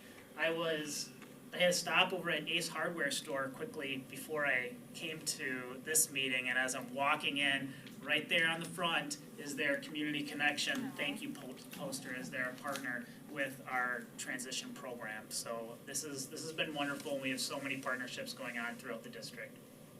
And then I also have in here just a note. You heard a little bit about our focus with looking at new curricular resources for 3-5 literacy, and the elementary school and OSC really making that a priority this year to look at a new program for going into next school year. And so they have been inviting vendors in. They kind of went through a vetting process to identify which programs they're interested in. They're inviting vendors in right now, having presentations for their staff. They have literacy committees that are coming together to discuss the materials. They have, as well, they have an opportunity to not only review the materials themselves, but they're setting up meetings to talk to teachers from other districts who are using the materials to try to find the best fit for them. Also, we are continuing to connect with the curriculum committee of the board, as we'll continue to keep them in the loop and part of that decision-making process as we hear it. And then lastly, Mr. Brining talked a little bit about this, but we're at the mid-year data point, so we're starting on stoplighting our report cards or our school scorecards and identifying areas where we have really exceptional growth, and we've had some of those. I know that some of those on here, and then also areas where maybe we just need a little bit more focus and investment and time and energy and resources to be responsive to what we're seeing. Okay, thank you. LCATS doesn't have one, and Student Services. Thanks, Adam. 3 things to highlight tonight. First of all, just a great chance to recognize our school counselors. So last week was National School Counseling Week. A huge thank you to Val Bilke at the primary school, Michaela Lee at the elementary school, Sienna Kalowitz at the middle school, and Josie Kirkpatrick and Grant Lemke both at the high school for the impact that they have on our students and our families in the district. Second, we had our first blood drive at the middle school last month. The goal, because it was our first drive, was to collect 35 units of blood. We surpassed that goal by collecting 41 units, which saves up to 123 lives. And we had 8 brand new donors that participated in that blood drive. Thanks to Nicole Rundle from the American Red Cross, Derek Pertzborn for all of his coordination for the event at the middle school. Connor Anderson had some high school FFA members and middle school FFA members that were working on registration and making sure the canteen was stocked throughout the event. And also thank you for Pat Miller for assisting to get the donation site ready and also getting class ready for Monday morning. And finally, I will be offering 3 mental health first aid trainings for community members and school staff. Our first one is coming up next week, so it's on February 22nd and 23rd from 3:30 to 5:30 each night. The registration form is attached here. It's also out on Peach Jar and on our district's Facebook page. We're having additional trainings on April 22nd, which is a full day, and June 9th, which is also a full day training. Okay, thank you. District Administrator report. Yeah, a couple items. Inclement weather makeup days. As we all know, we had a inclement weather day last Thursday. And so this is our 4th one of the year. So we'll be adding a day at the end of the year, and we'll be changing our March 17th date, which was a collaboration day for staff, will now become a student day and a teaching day. We will send out information to families about that this week. We will start working on what our additional plan is for adding time or days if we have any additional inclement weather days. And if you looked at the forecast, there's a good possibility we might. So we will continue to work through that. And I know, as I said, I got a call or talked to one of the board members on last Thursday, and one of the conversations was, man, I looked out in the morning when you called off school, and I couldn't believe you called off school. But by the time I called you, thank goodness you called off school. So it's always our best guess because it's a forecast, not a guarantee. So February 13th through the 17th, the Wisconsin School Bus Driver Appreciation Week. So thank you to all our school bus drivers and co-bussing. We really appreciate them and all the hard work they do and starting our kids' day off well and finishing their day off well when they take them there, plus all the charters they do for our sporting events. So we really appreciate that. And then a reminder, there's a school board primary election on February 21st. We have 5 people running for the school board, and that primary will narrow it down to 4. So we thank the Optimist Club for sponsoring a candidate forum on February 1st. That information, if you want to watch that forum, it is posted on our the board's website, so you can watch it. And so again, just ask you to go out and vote. 2 more items. A reminder that the board and our community that our March board meeting is moved up a week and will be held on March 6th. And so the first Monday of the month instead of the second. And finally, I want to hand Adam Steinberg a award level 3 from WASB for demonstrating high level of commitment to Wisconsin public school students by participating in WASB professional development opportunities.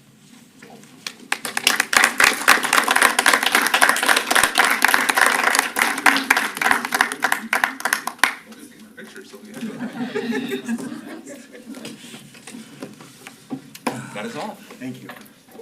My report. So all of those teachers who came up and all of the staff who gave us that walkthrough, it was, I know they're all left, but maybe they'll watch this. It was just phenomenal. And I said this already, I said it to each of the individuals. For us to get that information directly from them, not through the administration, which we get all the time, but it's just, and I know you all agree with me on that, it's just amazing. Really quick on the job fair, you're gonna contact everybody that was there last year, right? Yes. Okay, perfect. And then the other, the tutoring center that you guys have set up blows my mind away, right? It's just like off the charts kind of thing to do, where you're taking those kids who are doing the tutoring are gonna learn so much from doing the tutoring, in addition to the kids who are getting the tutoring are gonna learn. It's just, thank you, right? Just thank you very much for that. That's all I wanted to say. Next, the regular agenda, COVID mitigation. Yeah, district's COVID medical advisory team met February, the first week of February, to review our current COVID illness numbers and current COVID mitigation strategies, and looked at all the other respiratory illnesses that are going on. The committee is recommending that the district continue to slowly unwind some of our COVID mitigation strategies. So the committee recommends that the district should move to a highly recommend and encourage testing for students and staff who have COVID-19 symptoms. So that moves this from a required to highly recommended and encouraged. And the district would continue to accept home antigen and PCR tests. And the district should highly recommend and encourage masking for all individuals who test positive for COVID-19 through day 10 until they produce a negative antigen test. And that moves again from required to highly recommended and encouraged. And then the district should keep their other things in place. They're just asking that you take it step by step, right? Take a couple steps to make sure how things are going. Things have been going well with that, with COVID, and actually even with our respiratory illnesses right now, knock on wood. I would recommend that we accept the recommendation by the Medical Advisory Committee as presented. I'll make a motion to accept the COVID-19 mitigation recommendation by the Medical Advisory Committee as presented. I'll second. Motion by Heather and a second by Christie. Any further discussion? All in favor say aye. Aye. Anyone opposed? Passes 7-0. Lodi Community Action Team discussion. Yeah, the Lodi Community Action Team has been grant funded in the School District of Lodi for the previous 10 years prior to this year, which ended this last September. The board approved to fund LCAT out of the Fund 80 for the 22-23 school year, with a request that LCAT come back for the board for approval for the 23-24 school year. The proposal to fund LCAT for the 23-24 school year came to the Facility and Finance Committee on February 1st. The committee moved the proposal to the full board with a recommendation of approval on a 2-to-1 vote. I'll turn it over to Brent and Paula to share any more information and answer any questions people may have. I guess, Brent, you sent us that email. I don't know if it was a board member or a community member had asked about the budget for LCAT. And the original budget I saw and the revised budget for 21-22 was $134,132.04. And then so far this year, right? It's been $115,000 already? Yeah, so the hard part of that is that the federal government for LCAT starts in September, at the end of September. Our fiscal year starts on July 1st. I didn't have a great way to run out of our new Skyward program, their budget. But for each of the years that they had the federal grant, it's been $125,000 expenditure, full reimbursement from the federal government. So for the current year, July and August and September will be grant funded for this year. Okay. And the remaining 9 months will be district funded. With the exception of the grants that they already have in place, which is on my memo as well.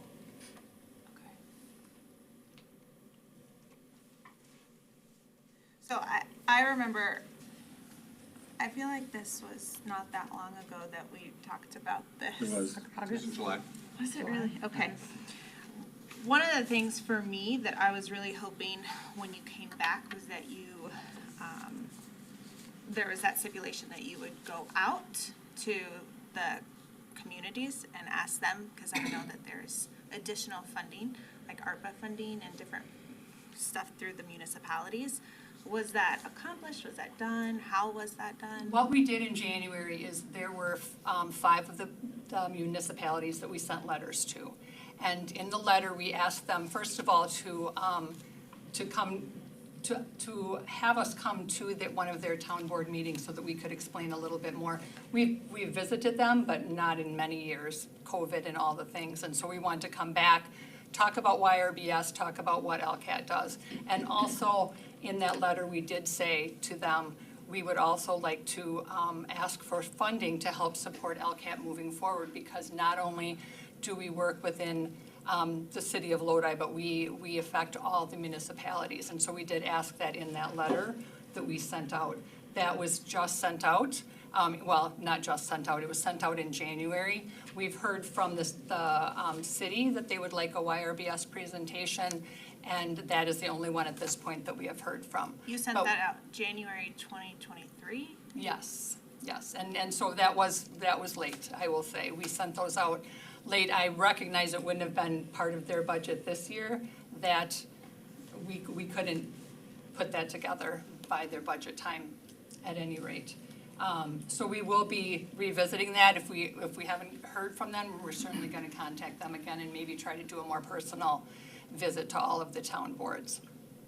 Why did you wait so long? We had this discussion 6+ months before you sent the letters out, and it was really clear when you came for funding the first time that we wanted you to seek funding sources, not just from the school, but from the municipalities. But yet you waited how many months to pursue that?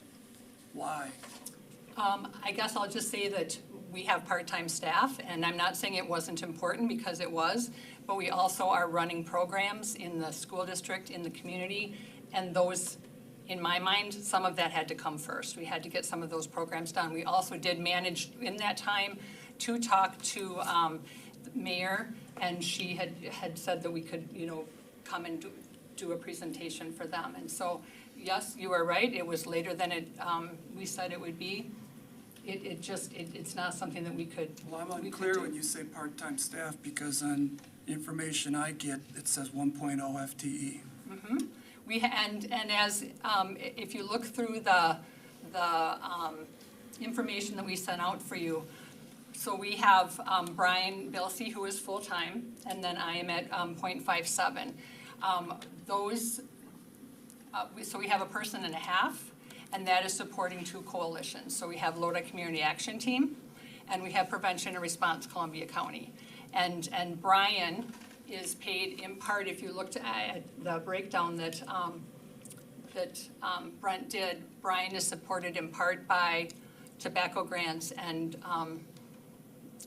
the SOAR grant and the county grant that supports Prevention and Response Columbia County, which is a county program that does a lot of the same prevention type work at a county level. So we do have a lot on our plate, Not saying that everyone doesn't, but, you know, so we are working on, in both of those areas.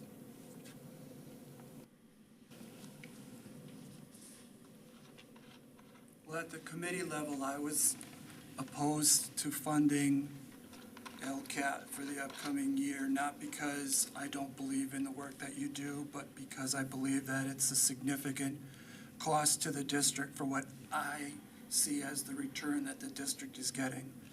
My understanding is that if the school funds or agrees or decides to fund LCAT, it comes out of Fund 80. Am I correct, Brent? Yes.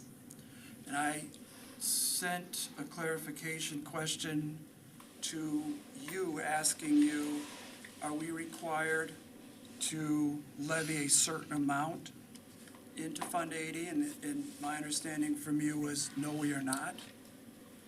And if the board decided not to fund LCAT, that the board could decide to not levy that roughly $100,000 if they chose to. Is that correct as well? Yes.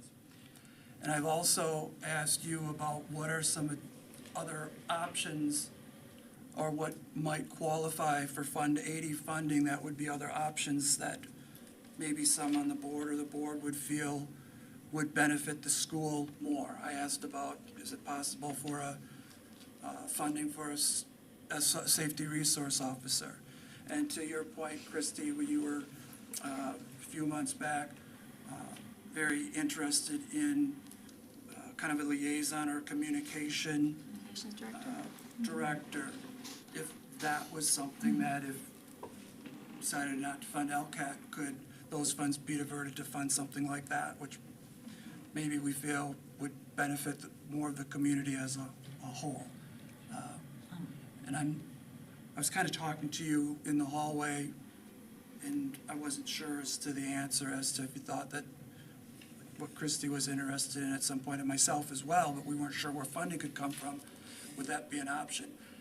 I just want to look at what other alternatives may be out there for the school district to spend our community's taxpayers' monies on.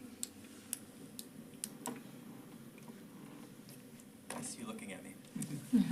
Community resource officer, we would have to investigate with DPI to see if that is a eligible Fund 80 expense. As far as school resource officer, that we looked at that before referendum, and DPI told us traditionally that is not an eligible Fund 80 expense, unless there's some part you can carve out and it is purely community. Certainly we can ask again, but that's traditionally been what schools have received for an answer. I do not know the answer about a community information officer or a public relations officer or something like that. And I did mention at the committee level, because there were representatives from LCAT there, is there a way to, and Adam, you were part of the discussion, is there a way to re-envision or redevelop LCAT so that there's more of a interaction with students on more of a daily basis? Because that's one of the concerns that I have about that price tag. I personally have a hard time justifying the cost for what I think the school district is getting, and I do find it a little bit disheartening that none of the municipalities were willing to step up and contribute to funding LCAT as well. Why this falls exclusively on the district. So Scott, I appreciate everything you said so far, but what I'd like to speak to is that a community resource person as well as a officer in school don't have anything lined up with what LCAT does. And I don't ever mind looking at a budget, but I remember when there was no LCAT, and I think if you read through what they had said, it's very clear that Paula spends a huge amount of her time trying to find grants, and they dry up and they come back, and they dry up and they come back, so that's an issue. But prevention is never a thing that gets a whole lot of look at. A resource officer to me is, and I'm not saying that if we ever could afford one, we shouldn't, but I'm saying that it shouldn't replace something that is preventive. And what has happened over the years is it's kind of an organic thing that happens in the community with everything that has been done. But when you go to the LCAT meetings, there's a whole community section sitting there. that are all concerned about kids. They're in the parks, they're everywhere. And the information that has gone out to parents and all of that wouldn't be happening if we didn't have the LCAT people doing that. And it's unfortunate that their big grant left, but the amount of money that we spend on them, if you spread it out, is probably cents per taxpayer. And I think that prevention is so incredible. And I mean, a police officer at the high school, that's on the far end of prevention in many ways. LCAT is more prevention. I would love to see more the FACT group, you know, the kids that are in the FACT group, your daughter's one of them, Christy, doing more in the middle school and the elementary school, because I think, as we've seen so often, those kids that come out of the high school and go in those other places, those other kids really listen to them, and especially the elementary school kids, et cetera, listen to them. So that's my feeling about LCAT. And I would make a move to approve the LCAT program for 2023, 2024, and hope that we can get some grants and municipalities.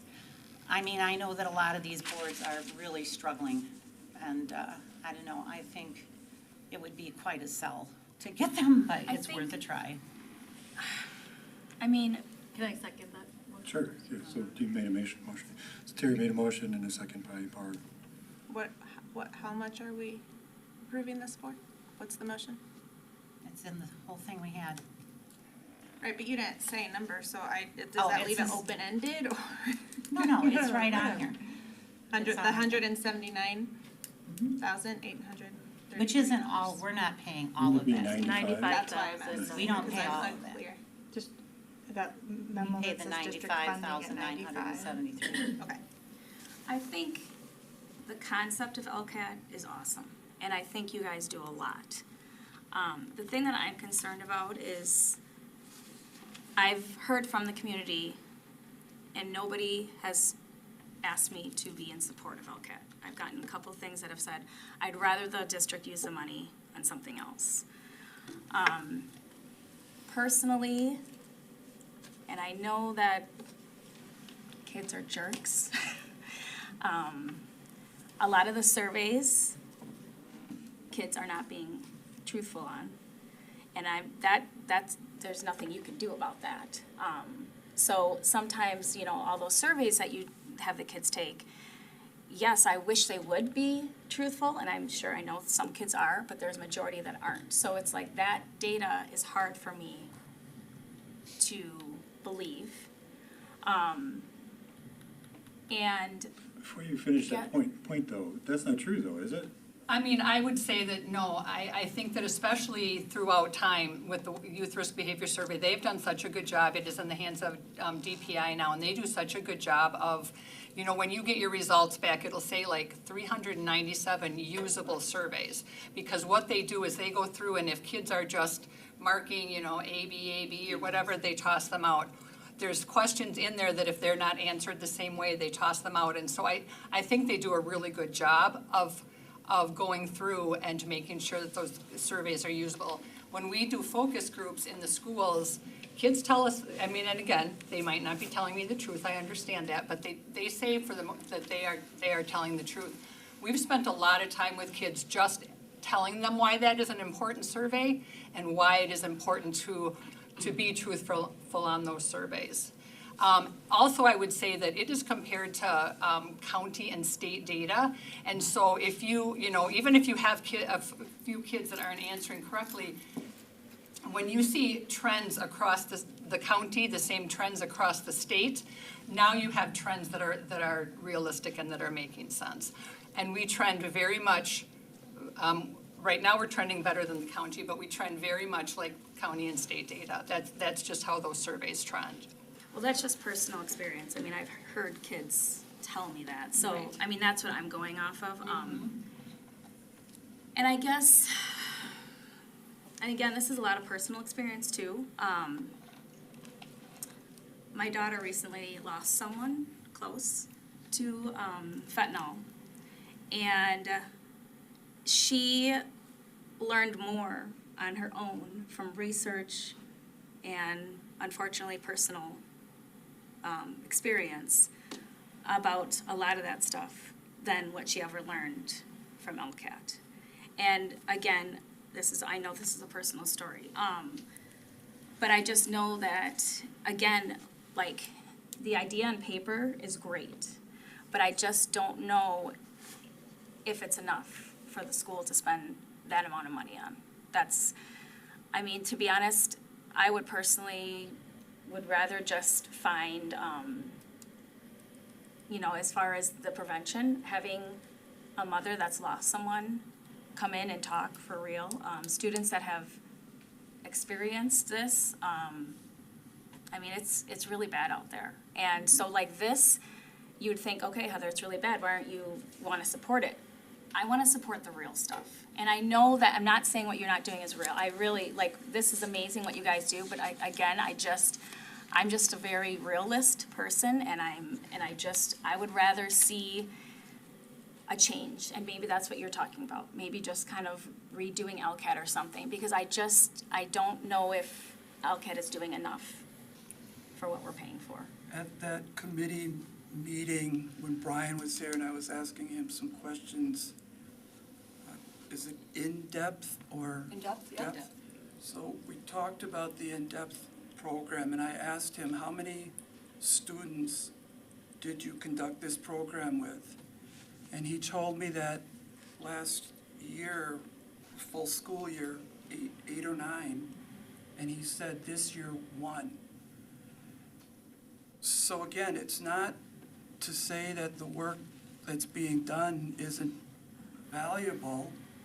It's me saying I don't know that I can justify $95,000 for the number of students that are being impacted by it. Can you explain the Fund 80 again to us? Is that how, can you take it away? And that you're not gonna be able to put a PR person on Fund 80, because you would have to do PR for the whole community, not the school. The only way you can do it on Fund 80 is if it's PR for the entire. Isn't Fund 80 between the community and the school? That's what I would like to know. An interaction between the community and the school? Otherwise, why would LCAT be coming to the school asking for funding? It's the school and the community, correct?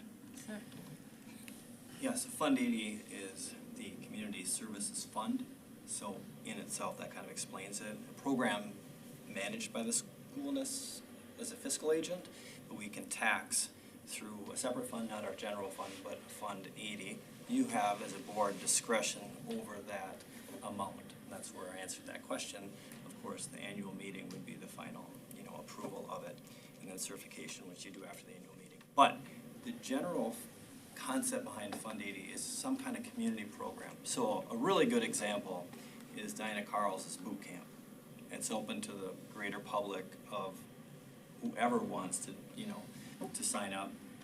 We employ Diana Carl's, and she has some revenue that offsets her salary, and there's some Fund 80 tax levy. But all of her programming, the crew programming, is available to the community. So that would be an example of like a community-based program that can be supported by Fund 80. Dan Bush he was the director of school finance for the state of Wisconsin. He looked at that program when he was here, and he said this is a Fund 80 program because of its connection to the greater public. So this is another example of a Fund 80 program. We wouldn't put that inside Fund 10 necessarily unless we started to breach sort of the concept of this is an in-the-classroom only curriculum. That's where Adria would take over than would, but it's not an in-the-class only. So I think there's some pieces of the puzzle that may be being misconstrued just a little bit.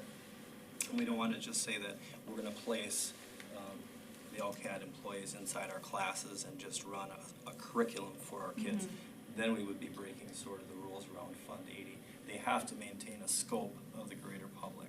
Even if there's some programming that sort of fits within the classroom and they're getting data or whatnot, but it's being built for more of a community-based program. So by being Fund 80, right, all 9 municipalities are paying for that, for this program.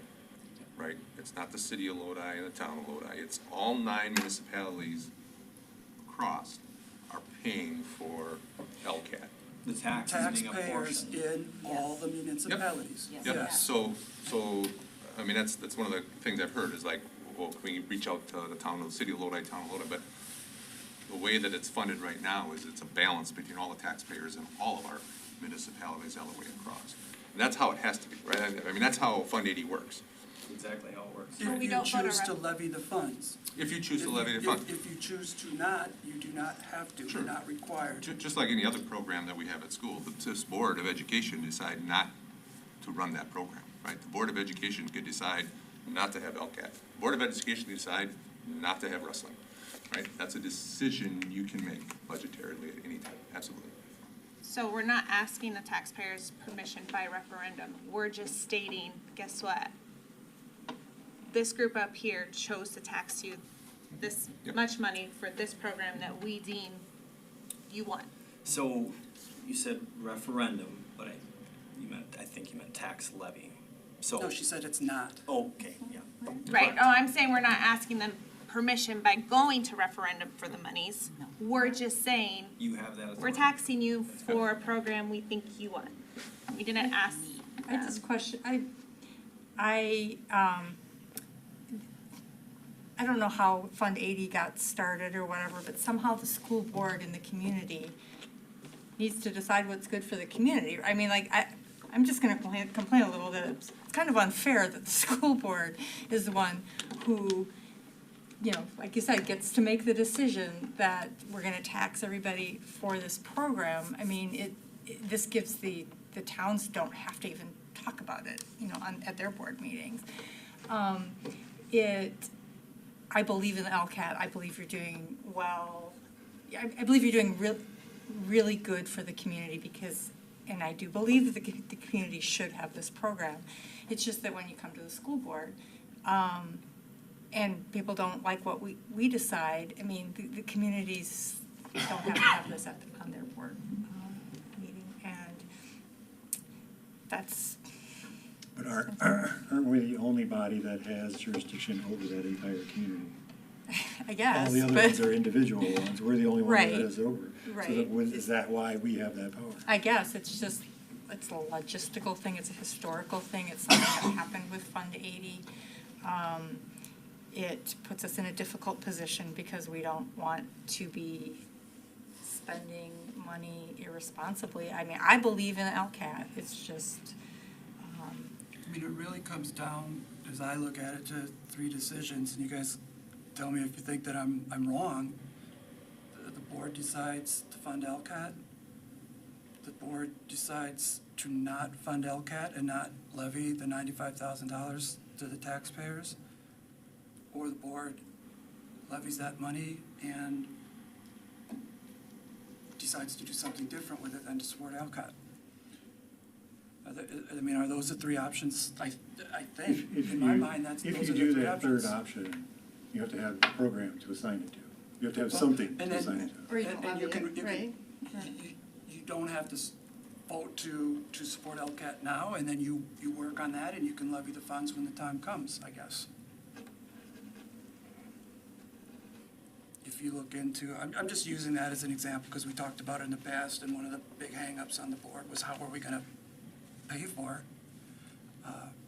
Just using what are we calling it, or not a research, the communications person, the public relations person. Just using that as an example or a thought of, is that something that the school district could invest in that might benefit a wider swath of the community?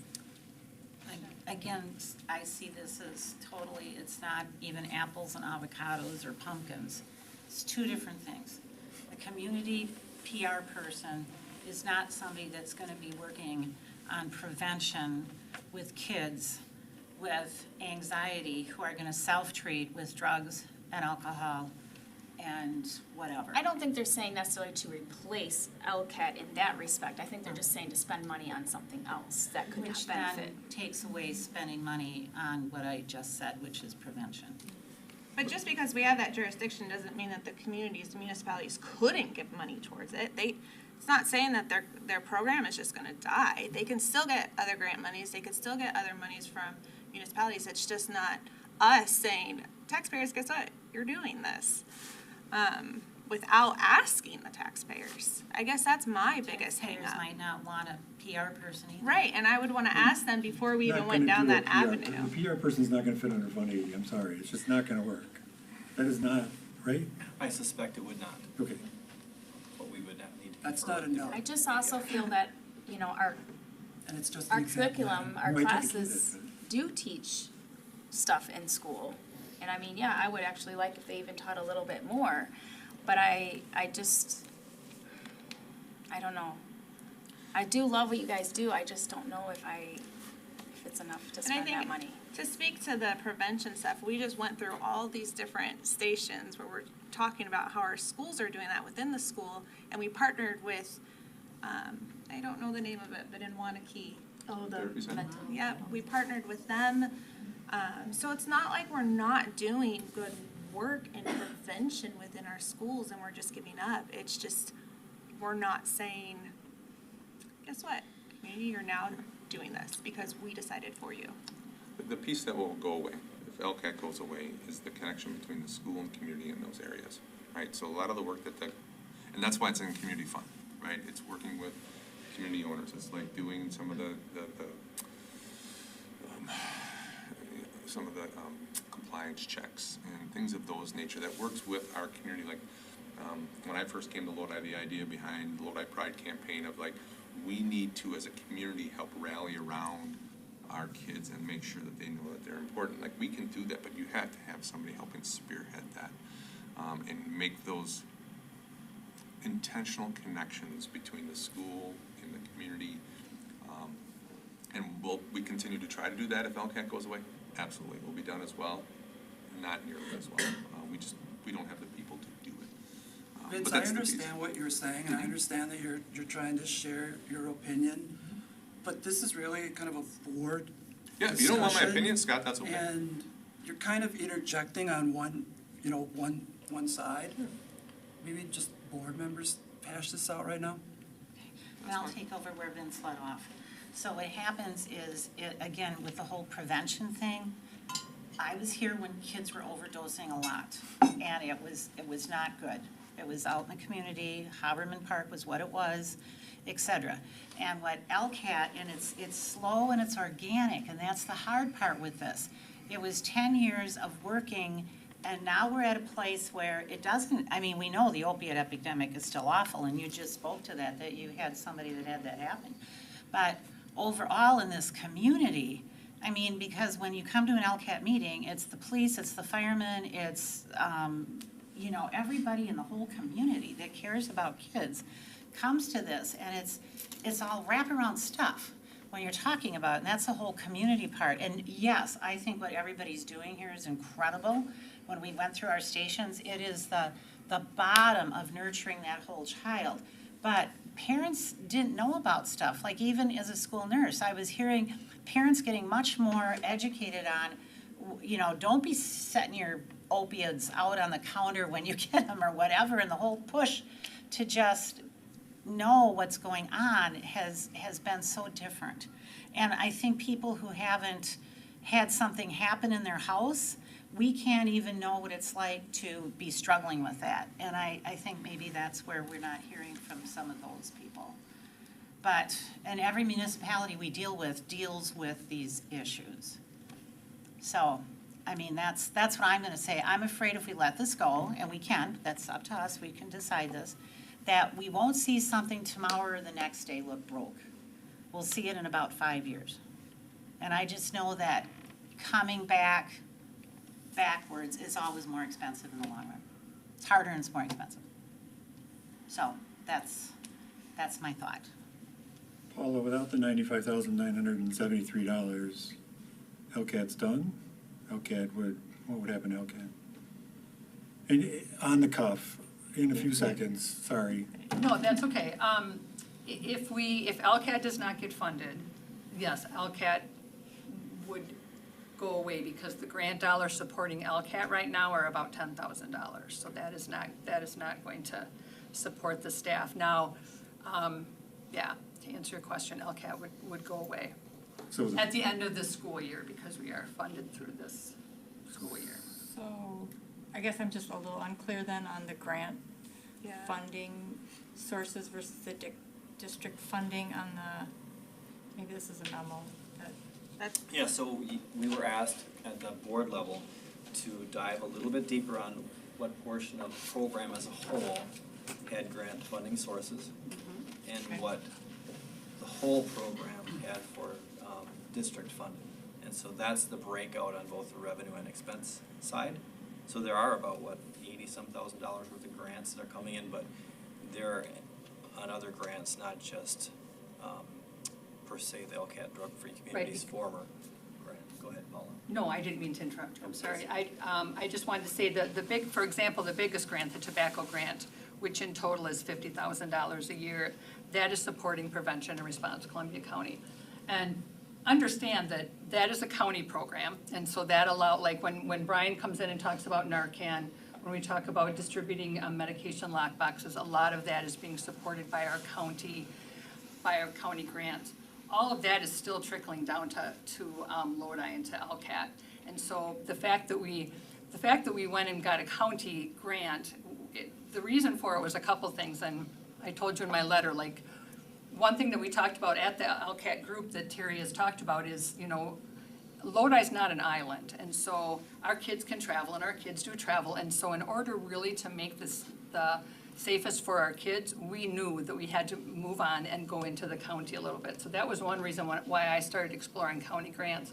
The other thing that was happening in 2015 when Prevention and Response Columbia County came along is we were in the middle of an opiate crisis. We still are. We still have overdoses.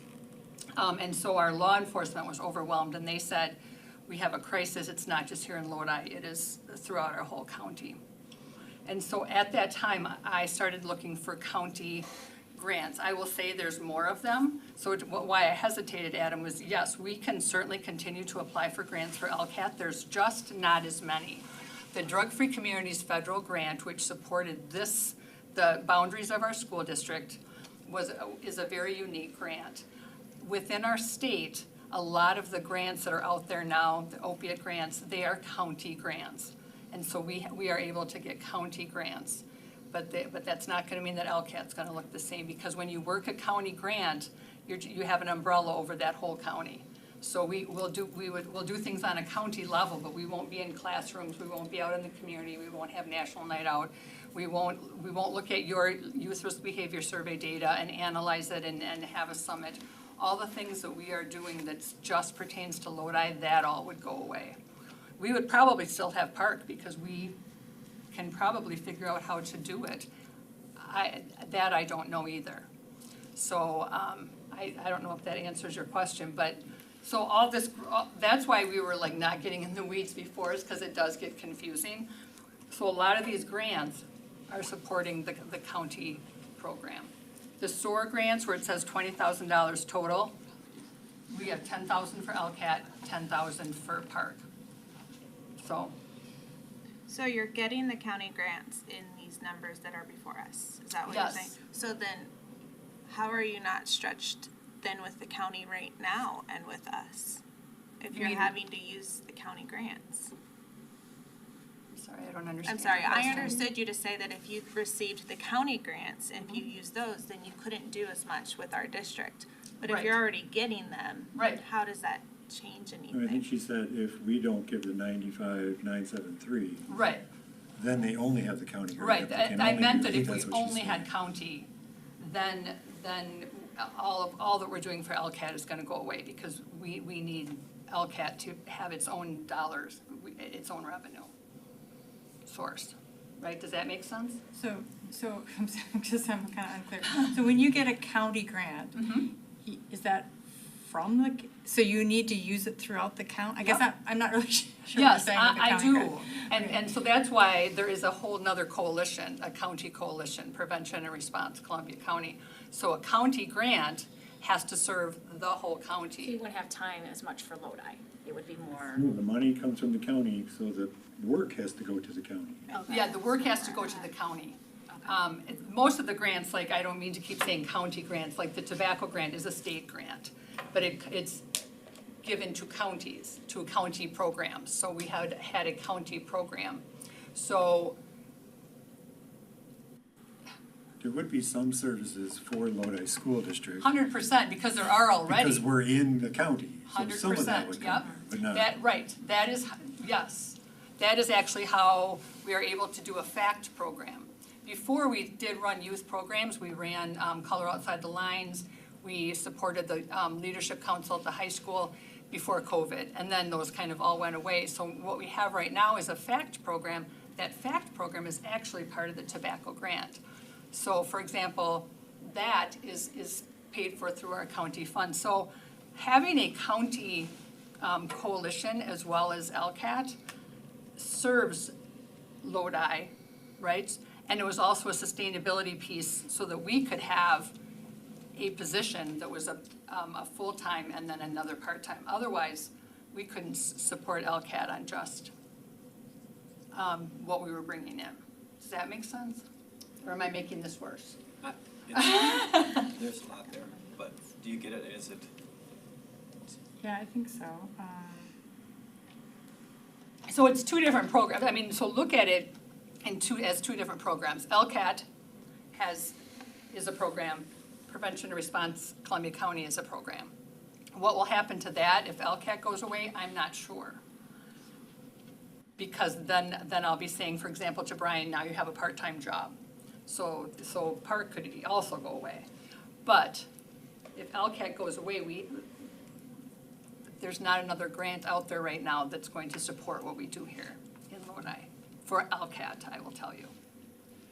What are the prospects for more grants that would specifically support LCAT? I mean, I don't think that they're the prospect. I mean, I can tell you I'm always looking, I'm always searching, always applying.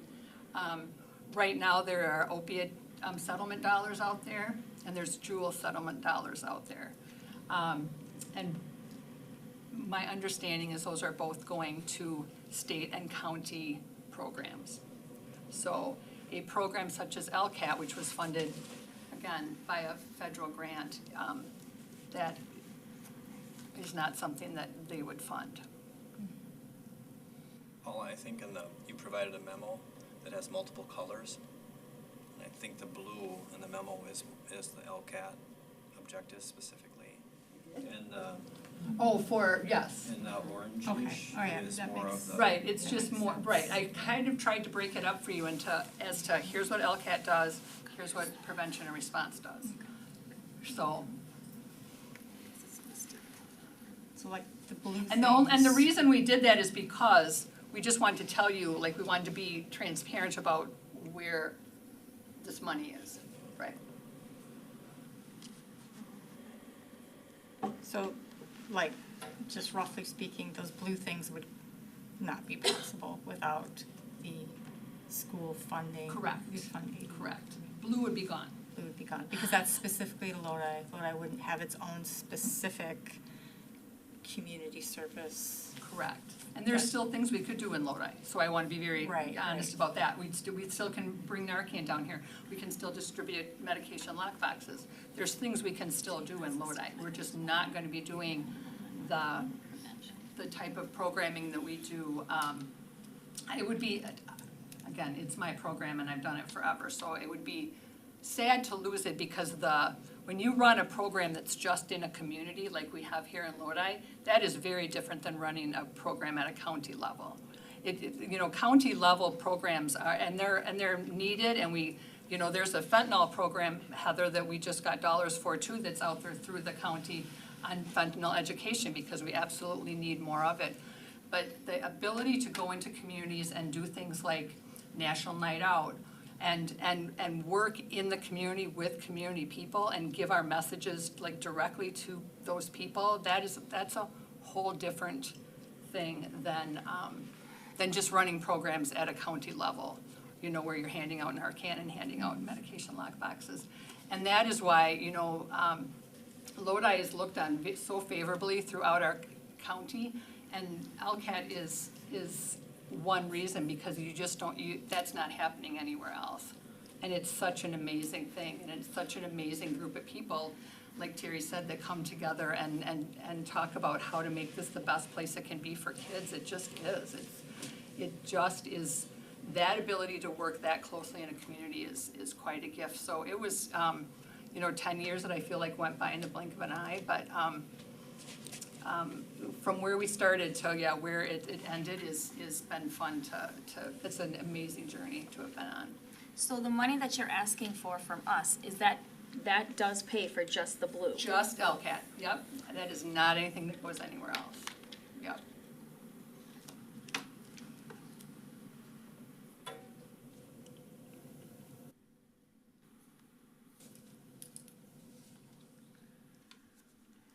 Obviously, all the blue stuff is awesome, but the orange stuff, or the yellow, I guess, whatever you want to say, I think is huge.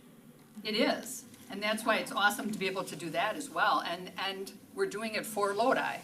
So it's like you're getting that as well as what we do. But you're doing that all over the county, those orange stuff. Yes, although I will tell you that, like the in-depth program, for example, it is our hope to introduce it to other school districts. We haven't been able to yet. We just don't have the manpower to do it. And so the in-depth program is something that's just down here in Lodi. The FACT group is just down here in Lodi. We just don't have the manpower to do it throughout the county. And so our county partners always say, do you have a school district, or is there anyone you work with that would be willing to try this? And we're like, yep, Lodi will do it. So, though, that's been nice also to have a county program when you're already pretty established in an area. You referenced the in-depth program. Was I wrong with my numbers, or were my numbers accurate as far as how many students have? Yep, that was our received accurate that? numbers, yeah. One student this year. Mhm. That is always, that has been referred to us, so. I think you mentioned this, but I have attended some meetings. LCAT is one of the, I'd say, the few groups in Lodi that meets regularly with members of a variety of the community to keep people informed on what's happening with young people, with drugs, with what the law enforcement is seeing, what is the EMS seeing, and like the Lodi, needs community, it needs cohesion. Would that go away, the meetings that you have? Yes, yeah. When you came up with the numbers in this budget, how was that determined, like the salaries and the marketing fees and the traveling and the supplies and webpage hosting and all that? That's, for me, that's, I can, unless Brent wants to take that, that's just what it has cost us before in the past. So those are numbers that we just grabbed. Well, supplies are down from what we would get in the past, but these are numbers that it has cost us that in the past. But salaries, how is that determined? Is that a committee of people that gets together, or do you just say this is industry standard kind of a thing, like this type of a position gets paid? Well, when we first 81,000? started, we sat down to determine salaries, and then it's just been something that has evolved as anybody in the school district, like. Who's we? When you say we sat down, That's what I'm trying to get at. who's we? So when were these salaries set is what I think the question is. The salaries, first off, is that on the memo, 81,000 is not the salary. So that's a compensation package, which would include health insurance, et cetera, et cetera. Yeah. Sure. But remember, this program came in from longstanding, grant, so the salaries have cast forward over the years. Mhm. And it was set probably by the group that applied for the grant. We originally came from CISA 5, and so they were set probably, I'm sorry, When I'm you not even applied for the remembering, when we grant. were at CISA 5, and then we came here, and then it just evolved as part of your district. So the we is but it was a conversation when LCAT first started, as the first, group of people gathered as to what to do with this money. Salaries were certainly part of that discussion.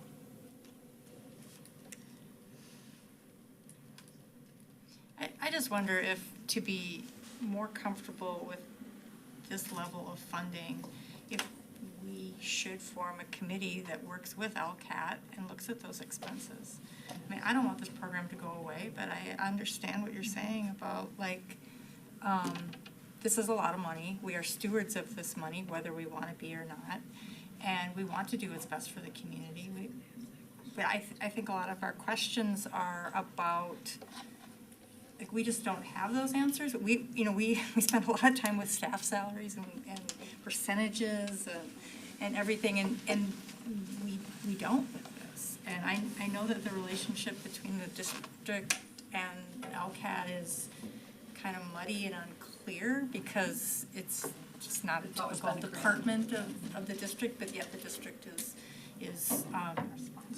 responsible for the funding. I mean, I wonder if we should, I don't even, like what's allowed in the program rules or whatever, but what if we had a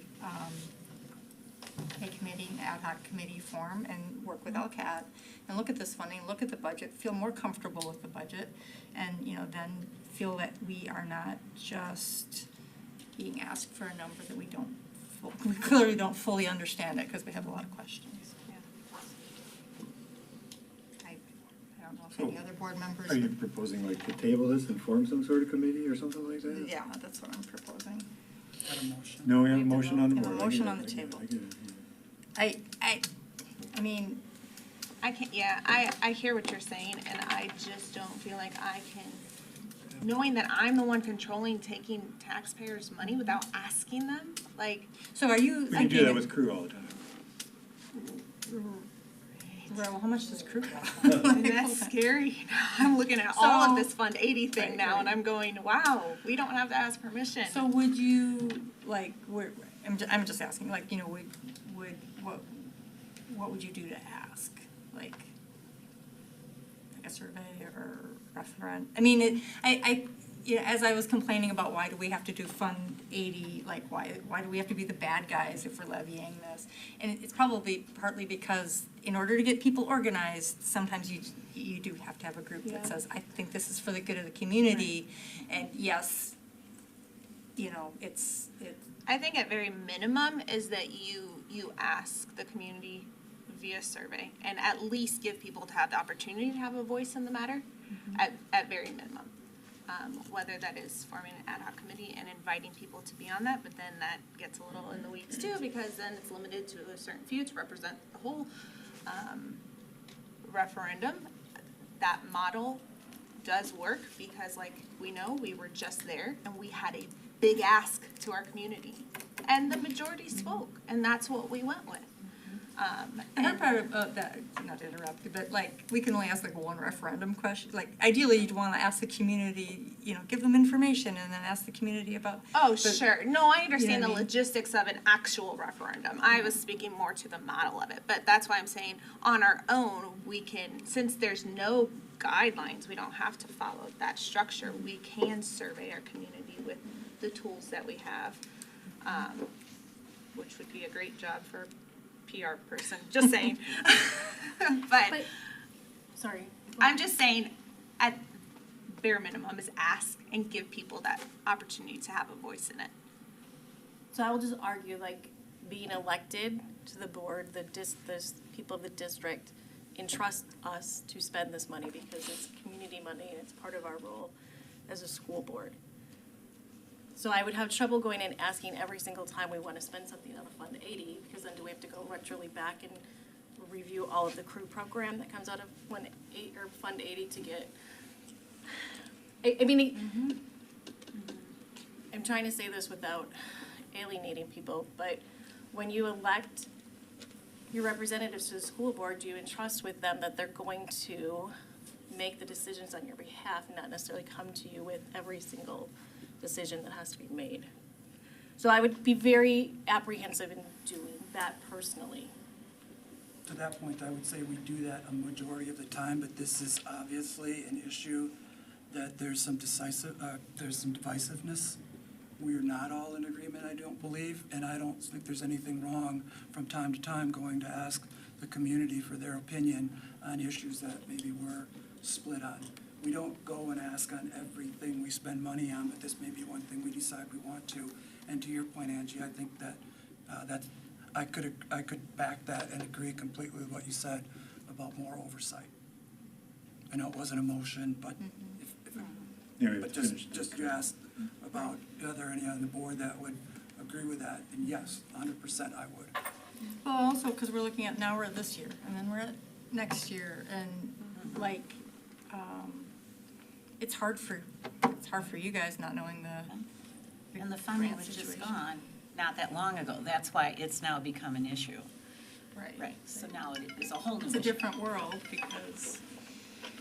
Logistically, going to a community, forming a community group and doing a survey, that's months, right? And we don't have access to our whole community either. No, the only way we'd have access to the whole community is hiring somebody to do it, right? So like we had school perceptions do a community survey, so we need to give them every single address, right, to make sure, because we can't email it to everybody, you have to mail it and make sure that multiple people aren't mailing in and doing it online. So you'd have to contract that out through somebody like a school perceptions or, I'm blanking on another name, but some sort of survey, and that takes a long time to put those together. Plus, we would have to, like, the board has struggled with some of the questions tonight. How do you put that in a paper that, Right. that people, that makes sense for somebody who's reading that? It's a very it's a very complex subject because you're talking about county money and state, LCAT money. Could it be done? Absolutely. Could it be done quickly? No, it would take us, as you said, months to put something together, make sure we did this, because like for the referendum survey, we went through 18 drafts, I think, of that survey, right? Because it's really easy for us, well, however you're involved, like that question comes off as kind of biased. Okay, let's make sure that's, and really working through and making sure what terminology is being used. So it would take some time to do that. We could Couldn't have we my just- opinion. ad hoc committee sooner, though.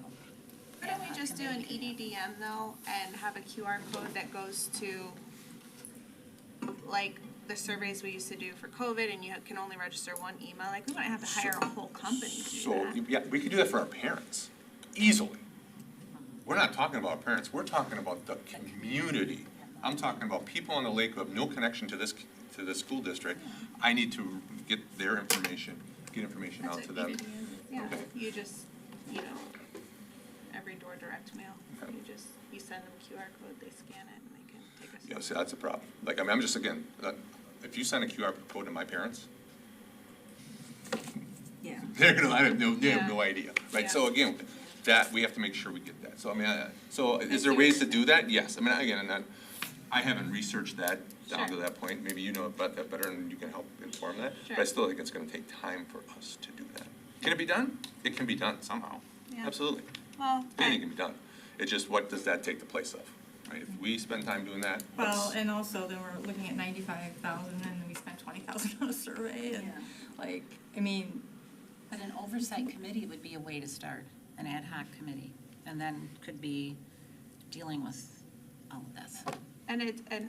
well, I don't mean to come off rude at all when I'm saying this, but this goes back to my initial ask of going to the municipalities. Like, their budgets start in October, they're approved in November, and they're done.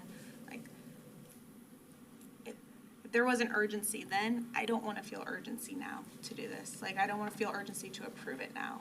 I would rather take the time to do it right. And that sounds like a much better path that I would be willing to take than just approving this very large number now. what is the timing, like, you're funded through the end of the school year? No, like. Right, because now, yeah. Because this ended, so what we're talking June is. 30th. So we're talking June about 30th? Is that one fiscal, June 30th? June 30th, and then, so we would be voting on funding starting July. Is it crazy Working on just? contracts too, so you're in a similar time frame as the rest of our staff. So that would be the other piece I would bring up. And I know I don't want to share my opinion, but the other thing that will happen is that we will have to give layoff notices by April if this money doesn't, if you decide, it's just like we would for anybody else, not that you can pull them back, Again, I'll use the example, I think, before of wrestling. We were, wrestling's not a good example because it's a co-curricular contract, but any staff member, if we were gonna eliminate, we have to give them notice. So that notice has to happen in April at the latest, because the final notice has to happen in May. When we did the referendum, we knew who those people were. We wanted to make sure we were fair to them and give that information to them early enough because it's hiring season, and we want to treat people like they want to be treated. So that's the conversation we would have. To protect the district, we would have to, by April, issue preliminary notices of non-renewal to LCAT staff members, to be fair. I mean, to protect the district. Otherwise, the district's going to be on the, be required to pay them and not have maybe levied that money. Does that make sense? Would it be crazy to just table it until just next month? And then basically between the, what is it, the peach jar, is that what that is, right? The peach jar, Facebook, maybe put a little thing in the paper. I mean, just the good old fashioned, like get the word out there like, hey, we kind of want to know what you guys think about LCAT. And I'm not, you know, it's more of if you feel strongly either way, let us know. And it's not a thing where it's like, well, I didn't get this in the mail. And it's like, okay, we're trying to cover everybody by not mailing things and like making sure every person in the community gets something, but at the same time, putting it out there enough where people could at least tell us what they feel. If we wanted community input, but you that's know? not fair But I do go with Barb a little bit, is that we were elected. And we can't ask every time, and that's why I don't wanna spend money and all this time and effort, but if we just do like a little bit. But that's not fair, and it'd be biased to some people because they wouldn't get it, they wouldn't respond to it, they wouldn't know what it is. But, I mean, if we're putting it in the paper. I get you, but if you do something like community, the other one. School perceptions, yeah. that is their job, they know how to do all of that stuff, they know how to make it fair and unbiased. So, we get to vote on whatever, right? And I'm not saying we should do one way or the other, I'm just saying, in my opinion, if you're gonna do something like that, it should be unbiased and it should be fair. I don't know how bias is by just putting the word out there. I mean, if you feel this strongly about something, then I feel like you should also, it's your responsibility to pay attention. I think one thing about LCAT is that if you've had contact with them, it's because you know you may have had a son or daughter who's been contacted, but they're flying, they're doing a community service that not everyone is aware of, but they do affect the community. It's the long game. So I'm just saying, like, most people are like, I don't even know what you're talking about. Of course I don't want that. I don't know what that is.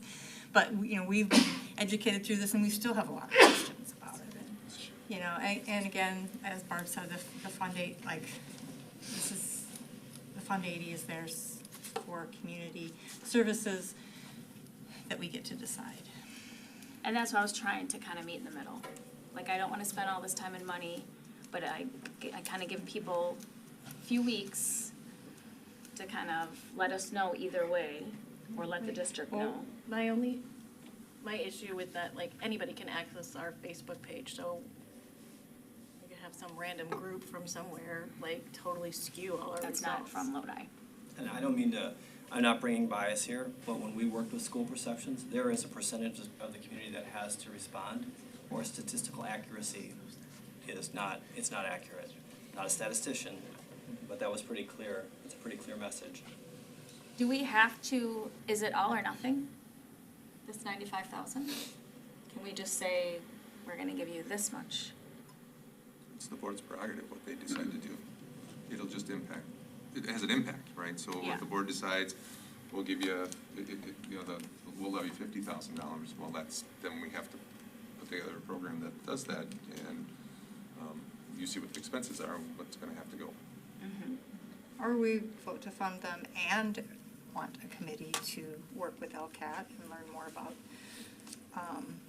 so that we're not having to ask so many questions next time they come for money, that we'll have had a opportunity to, have a board member or several board members to work with LCAT on the budget, their budget.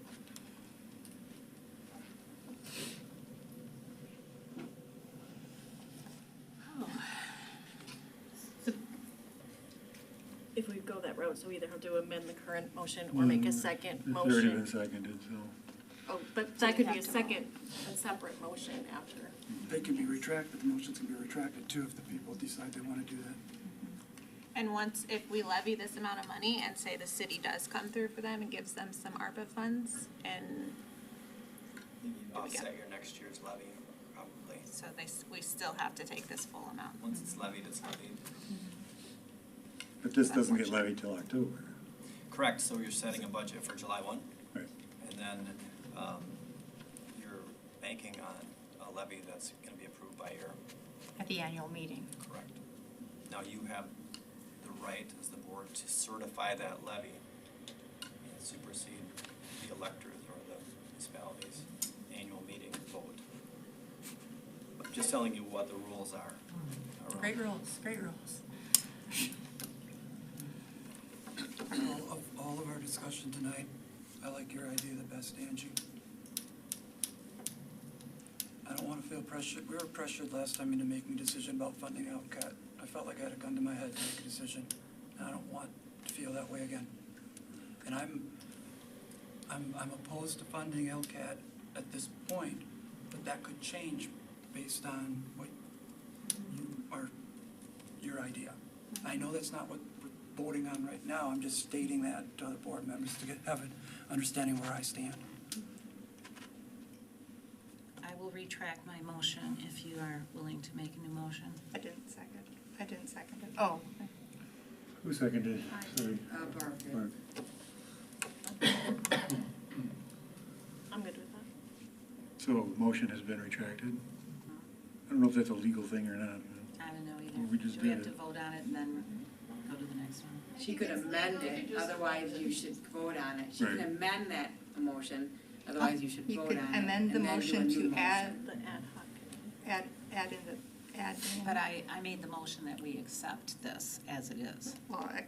I think you Let's can have a vote. legally withdraw it if nobody on the board objects. You think, we've done that before, we've retracted, motion in seconds before. Does anyone object to retracting this motion? No. Okay, motion has been retracted. It is what it is. It's not a decision I made, it's a decision we made. I make a motion that we form an ad hoc committee of board members. I don't even know how to form an ad hoc committee, but with great urgency to sit down with LCAT so that we can, by the next board meeting, March. March 6th. well, because of the timing with the contracts and so forth, that we can then have this discussion again. Board members or and community members, or just both? Just board members. I'll second. By Angie, second by Christie. Any further discussion on that motion? Can I ask a clarifying question? Sure. How many people make an ad hoc committee? Yeah, I don't know, it wasn't specified, so. Right. I'm just wondering, you know. So your intent is, to clarify, your intent is 3 board members and the LCAT committee people? And Brent, maybe. Because you don't have enough time. My intention is to meet, look at the budget, have a better understanding, and then have a recommendation to the board for the next meeting. I mean, ideally finding a way to fund LCAT, or at least having a path forward. That might offer some time for some community members or community members who have an interest to weigh in. I have received emails on my school account, people weighing in on their feelings on LCAT. So it's out there. I'm not against this. Sorry, I misunderstood you. I thought we were going to continue to fund it and create the ad hoc committee to look at it going forward. That would be- I think you're talking 2 weeks. Unfortunately, you're talking 2 weeks. I think that's the better comment. So we'll have to figure it out in the next 2 weeks. have a March 6th board meeting. And it has, March 6th is like, because of the, Again, it doesn't have to be March 6th. It could be April, it could be May, it could be June. You're just gonna have to give them letters of non-renewal and possibly lose them or whatever the consequences are. But it doesn't have to be March 6th. When do we have to send out the letters? In April, you would have preliminary notice of non-renewal, which happens in closed session. In May, you would have final letters. That's statutory. Are the final letters binding, like you can't retract them? You can always retract them. So is a better timeline April? April 10th. Yeah. It's your motion, so that's why I'm looking at you. yeah, I know.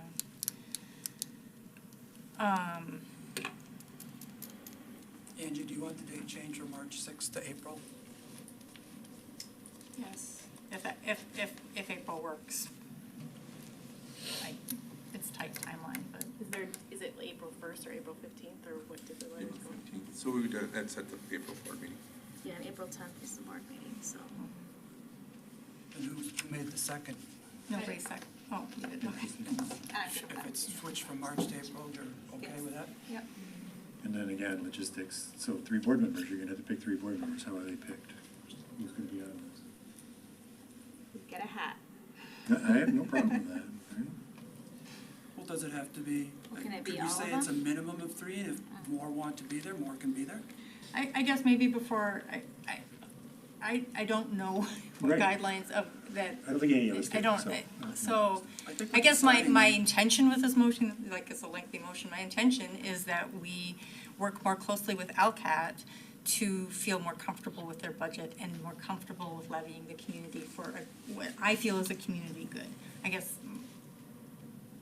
I feel like it's a way for the board to feel better about this more cohesively, rather than have a really contentious vote on this, because I feel like that's how that would be. So I think a committee will ideally be good for LCAT too, because I would think it would strengthen our relationship and strengthen the resolve of the board to support really good, what is really good happening in the community.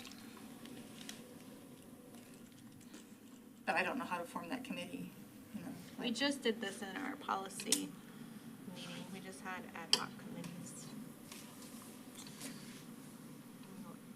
For the Neola, Yeah, remember which we wouldn't be under that jurisdiction, but you could definitely use it as a Correct. reference. But I don't think it changed much, if at all, so. Like how committee members are selected.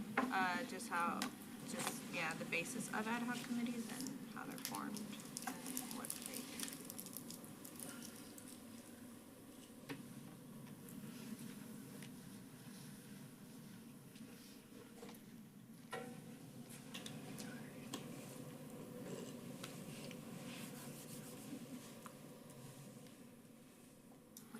Does the compilation of the committee have to be decided right now to do No, this it's just a motion? contentious thing, and so Right. therefore, I would rather we figure that out now as a group than walking away and somebody going, I don't know. Since we're doing this, we should do this, that's all I'm saying. Are you all comfortable with Mo just picking names out of a hat? Right, that is her job, is to represent us, so.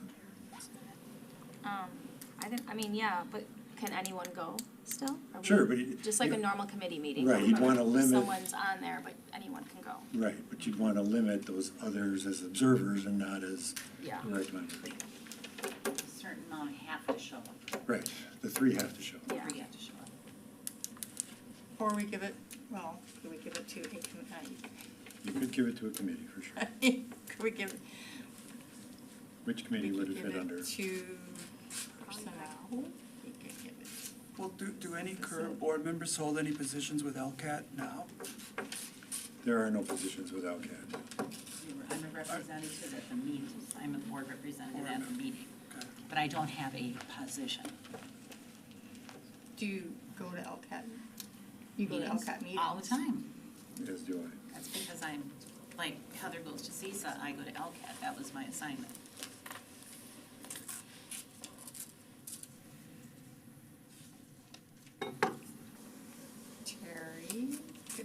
committee? I don't know. No, are you comfortable with her picking names out of the hat? She's ripping up sheets. I might come to the meeting anyway, but she's ripping up little pieces of paper. Whatever. You just have to say yes or no. That's all. I don't Fine know. with Mo picking this. As long as it's allowed, that's great. I can't find Yes, We can yes, decide I'm whether fine or with not. that, yes, that is fine. You guys are all fine with that? But I guess that means somebody gets assigned, you know, whether you wanna do it or not, I guess. Exactly. Can you decline, I guess, if you don't want to? I'm not going to decline if I do, but I'm just Do you saying. think there should be just like a representation of people that are kind of leaning towards towards being in favor and those that are hesitant or? So I would argue this is not about who's in favor and who's against or anything like that. It's about trying to figure out this stuff and represent this stuff so that it can go back to the April board meeting, where then you have a say of a yes or a no kind of thing. Okay. That's what I would argue. That makes sense. And I think then that being randomly assigned to this is probably smart. Randomly assigned or call for volunteers, and if there aren't volunteers, then pick them out of a hat. There's another option too. I will volunteer. Heather, I think, said she'd volunteer, right? Yes. There's two. Okay. I'll volunteer. There's three. So it basically says Or we can do pick it. them out of a hat. Yeah. Okay. Yeah. And we have three What does it say? volunteers, and We can do anybody what can we come to the meeting. Yeah. Great. At least we have proof that we can do what we want. That's what the new policy will say. Okay. So can you repeat that motion, Mo? Yes, please. I just want it to be clear. Motion Lathrop McMorris to form an ad hoc committee of 3 board members with great urgency to sit down with LCAT to look at funding before the next board meeting, which was amended to April 10th, 2023 board meeting. You both are okay with the amendment? Yes. And we're okay with the 3 volunteers that have volunteered? Everybody, no opposition? Who is it? I said I would, and then I was looking at the policy. Well, they're Terry and Scott. Okay. Oh, that's okay. Any further discussion? agree. Oh, you gotta second it. Alright, We very should- good. oh, you did. Lathrop McMorris. Any further discussion? All in favor, say aye. Aye. And I'm recused, so passes. And I'm voting no only because I wanted to do the funding and the ad hoc together. Okay, so 1 no, 5 yeses, and 1 recusal. If you want to know why I'm recusing, so goddamn complicated, sorry for swearing. Since current school board members, both Terry Haig and I regularly attend Lodi Community Action Team quarterly meetings. Previous school board members, Stephen Ricks, Shelley Pear, Sue Miller, also regularly attended LCAT meetings while they were school board members. School board members regularly attend LCAT meetings because they personally care deeply about the health, safety, and welfare of the children of the Lodi School District. School board members who attend LCAT meetings do not receive any pecuniary is a legal term which roughly translates to monetary, value for their attendance. It is 100% voluntary donation of their time and effort. A community member has submitted a challenge over my duties, me, Adam Steinberg, as a school board member to vote on LCAT's funding. And because I regularly attend these LCAT meetings, this challenge was submitted to this, our school email system, and it's part of the public record, and anyone in the community can read it. I do want to make it clear that none of the points in this challenge over my duties as a school board member to vote on LCAT's fundings held any merit and have all been legally dismissed. However, policies number 161 and 165-1 are missing any language that defines what a pecuniary or a non-pecuniary are. And policy 161 states that all school board members are expected to avoid conflicts of interest, both pecuniary and non-pecuniary. So without those definitions of what pecuniary and non-pecuniary interests are, or what they cover, and because I must follow all school board policies, I am forced to recuse myself from voting on funding for LCAT. I respectfully request that the board revisits policy 161 and 165.1 to provide the language that does provide pecuniary and non-pecuniary interests so that we can all avoid this issue in the future. And as Terry mentioned, she's excused from recusing herself because the board actually put her on as a liaison to LCAT. Okay. Can you read that again? No, I'm just kidding. Oh my God, just kidding. No. Next on the agenda, All right. school fees discussion for the 2023-2024 school year. Yeah, Facility and Finance Committee of the Board of Education reviewed school fees for the 23-24 school year. The committee discussed each of the fees individually and unanimously put forth a recommendation for the fees for the upcoming school year, which are outlined in the attached memo.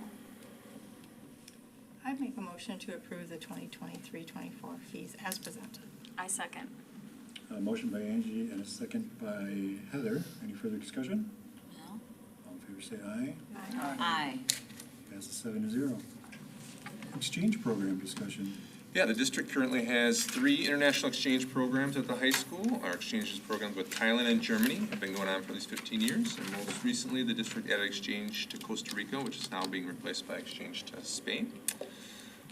As the world continues to be a smaller and smaller place in regards to interconnectivity of our students and staff, these programs have provided our students a wonderful and affordable opportunity to experience different cultures. This is not only, I believe, for the people who travel, but also those who've hosted students from these different countries. Since we just had students here from Thailand to present at our last board meeting, we didn't feel a need for a formal presentation. Just a reminder to people watching that the board members asked that this be placed on the agenda. So we did not put together a formal presentations. We do have formal, our exchange coordinators here from our exchanges. So Mr. Fossbender and Ms. Colice are here, and Mr. Cole, who is a former exchange coordinator, and he teaches our distance education course. So we appreciate them being here. I reached out to the board members and asked for questions that they may have regarding the exchange program. And the questions I received are next to you. Over the years, how many students have traveled with each of the exchange programs, and how many students from other countries have visited Lodi? How many students have participated in classes taught by the Thai or other instructors through these programs? How many high schools throughout Wisconsin offer exchange programs that are similar in scope and scale to what Lodi offers? Do you feel parents of the exchange students have fully understood what is required of them logistically and financially if there's a problem overseas with their child?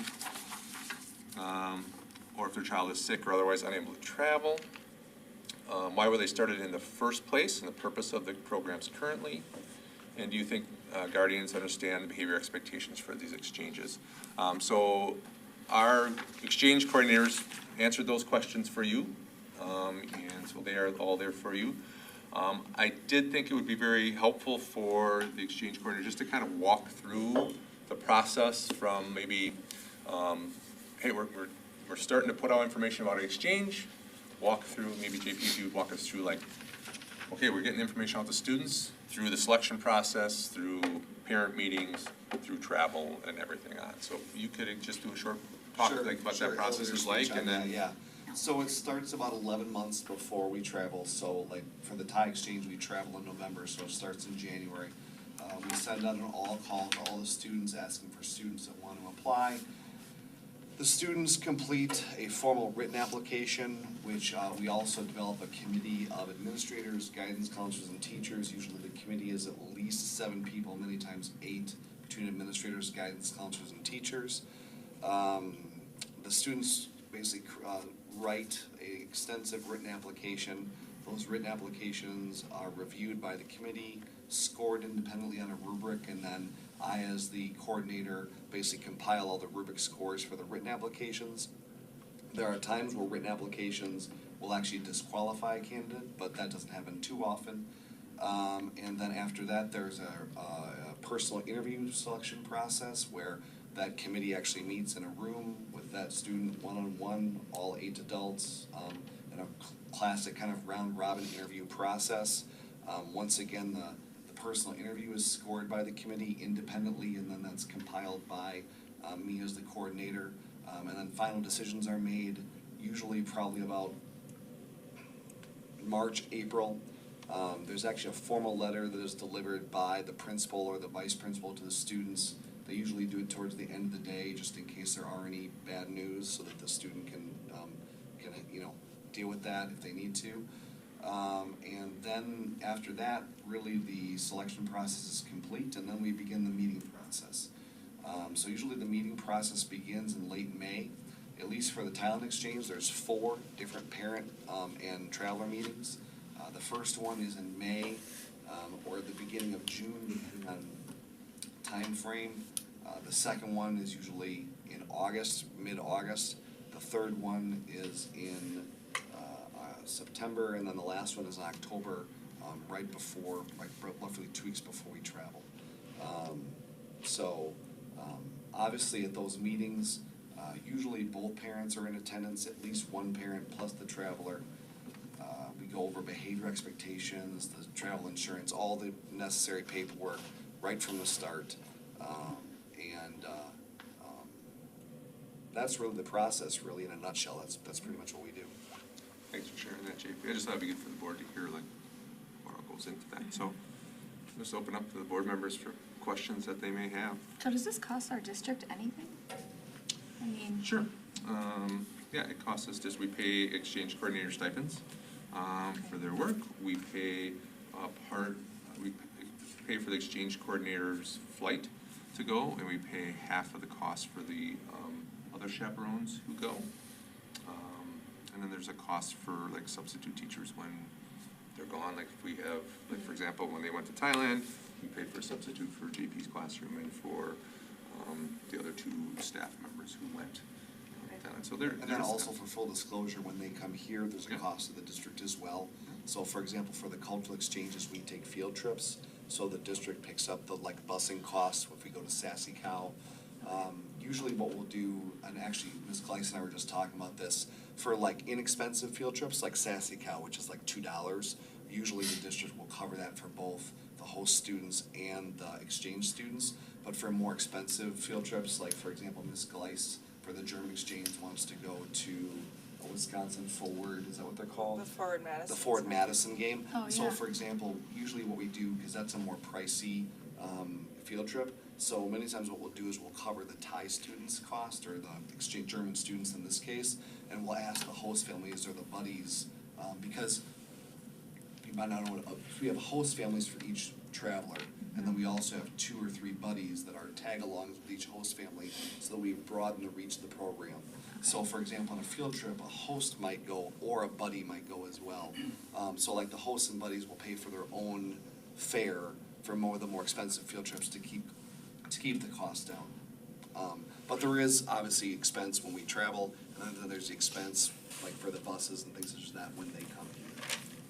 Well, personally, I think that's worth it. I think this is awesome, and thank you for doing all this, all those trips when those Thai students came and talked to us about their experience. They were all smiles, and it's a great opportunity, so thank you. Professional. Yeah, yeah. And I mean, my daughter didn't do it through one of your guys's, but she traveled to Bali through a program when she was like 16, and she came back a different woman. So the experience, I think, is just awesome. And then for our school to offer it, I think is just great. It's been really great for me as a first-year teacher here in Lodi. So in my previous district, I coordinated 6 different exchanges with our partner school in Germany. So to come and work for a district that fosters and supports these programs and relationships has been great. There's been a lot of overlap too since the Thai exchange. I have 3 students who participated in that who also want to travel to Germany next year. So the numbers that we provided to you are, the ones who got their passport and traveled or hosted, but with the buddy system, there are hundreds more. They're just the spread of the program and siblings and community that it reaches. So I feel fortunate to be a part of it. And then there's the unofficial connections, which I've seen many times where a student will not be either a buddy or a host, but they'll have had a Thai student attend their class with their host or buddy, and they just strike up a conversation, and they'll come and talk to me later on about what a difference that made in their day or in their perception, et cetera, et cetera. And then also, one thing that I want to talk about briefly, to give kudos to Ms. Gleiss. Ms. Gleiss comes to us from, again, Sun Prairie, and ran an exchange there. One of the things, I don't know if Vince did this, but I sent you an email this morning, Vince, because Ms. Gleiss and I have been working on updating some of the paperwork. And so I want to give kudos to Ms. Gleiss, because obviously always having another fresh set of eyes on paperwork is always a really good idea. And one thing that I think that's really strengthened the program is the addition of Ms. Gleis to the district, because she has come in with a fresh set of eyes and looked at our behavior contract, looked at the other legal documents, and had some great advice on, from her previous experience traveling with an international company, on how to just solidify that paperwork, which was really good. Well, I appreciate the information that you gave us, because I understand things better. And it appears that there's a very extensive vetting process for who goes. And I'll preface this by saying that I fully believe in the value of travel and the experiences that the kids are getting. And I'm not trying to axe any of your programs. But the board was made aware of an incident that occurred on the most recent Thailand trip. No names or anything like that, just know the incident that could have been potentially very serious. It turned out, it sounds like it turned out as well as could have been hoped for. But I'm gonna take it to the nth degree. If kids will be kids, and kids will, no matter how you vet them, will do things that just make you shake your head. But that student, say they get put into a prison for committing a crime in a foreign country, what would you envision as the people that run this program, the school's responsibility / liability if that person was still in Thailand in jail or in prison? And again, I'm taking it to the nth degree, but the world has changed and the world is a different place. So I'm curious as to, again, lots, much more good, I think, than anything bad could come from these programs. But it just raised an alarm in my mind that I just wanted the board to discuss or learn more. Sure, and I So, understand to my that. question, what would you envision the school's responsibility, liability, whatever term you want to use, if that student was, say, still over in Thailand right now, detained? That's a tough question because I'm not a lawyer, right? So to ask what the legal liability is, I'm not qualified to give that answer. The one thing that I can answer is that if you look at the behavior contract specifically states, if you break or violate a law of the country, it is the sole responsibility of the parent and the student to deal with the issue. So my answer is, at that incident, I could have walked away and said, call your parent and take care of it on your own. But that's obviously not what a teacher does. And so I made sure, along with the other people in Thailand, to take care of it as quickly and as easily as possible. So my gut feeling is but again, I don't know what the legal or liability responsibility would be of the district. The one thing that I would say is that, and I'm sure you've probably heard this before, but being a 23-year educator, going to Devil's Lake with the senior class is a major liability, right? I mean, as you say, students do stupid things, and people have fallen off the cliffs at Devil's Lake. I've taken students to the religious museum or religious facilities in Madison to get an experience with religious people in different religions, and I think 15 years ago we had a student steal something from the Jewish synagogue. So you're totally right. Students will do foolish things. However, I think in balance, when you look at the number of students that have participated from Lodi, not just in the exchange programs, but all of the field trips or all of the experience that we give them, it would be remiss, I think, in my view,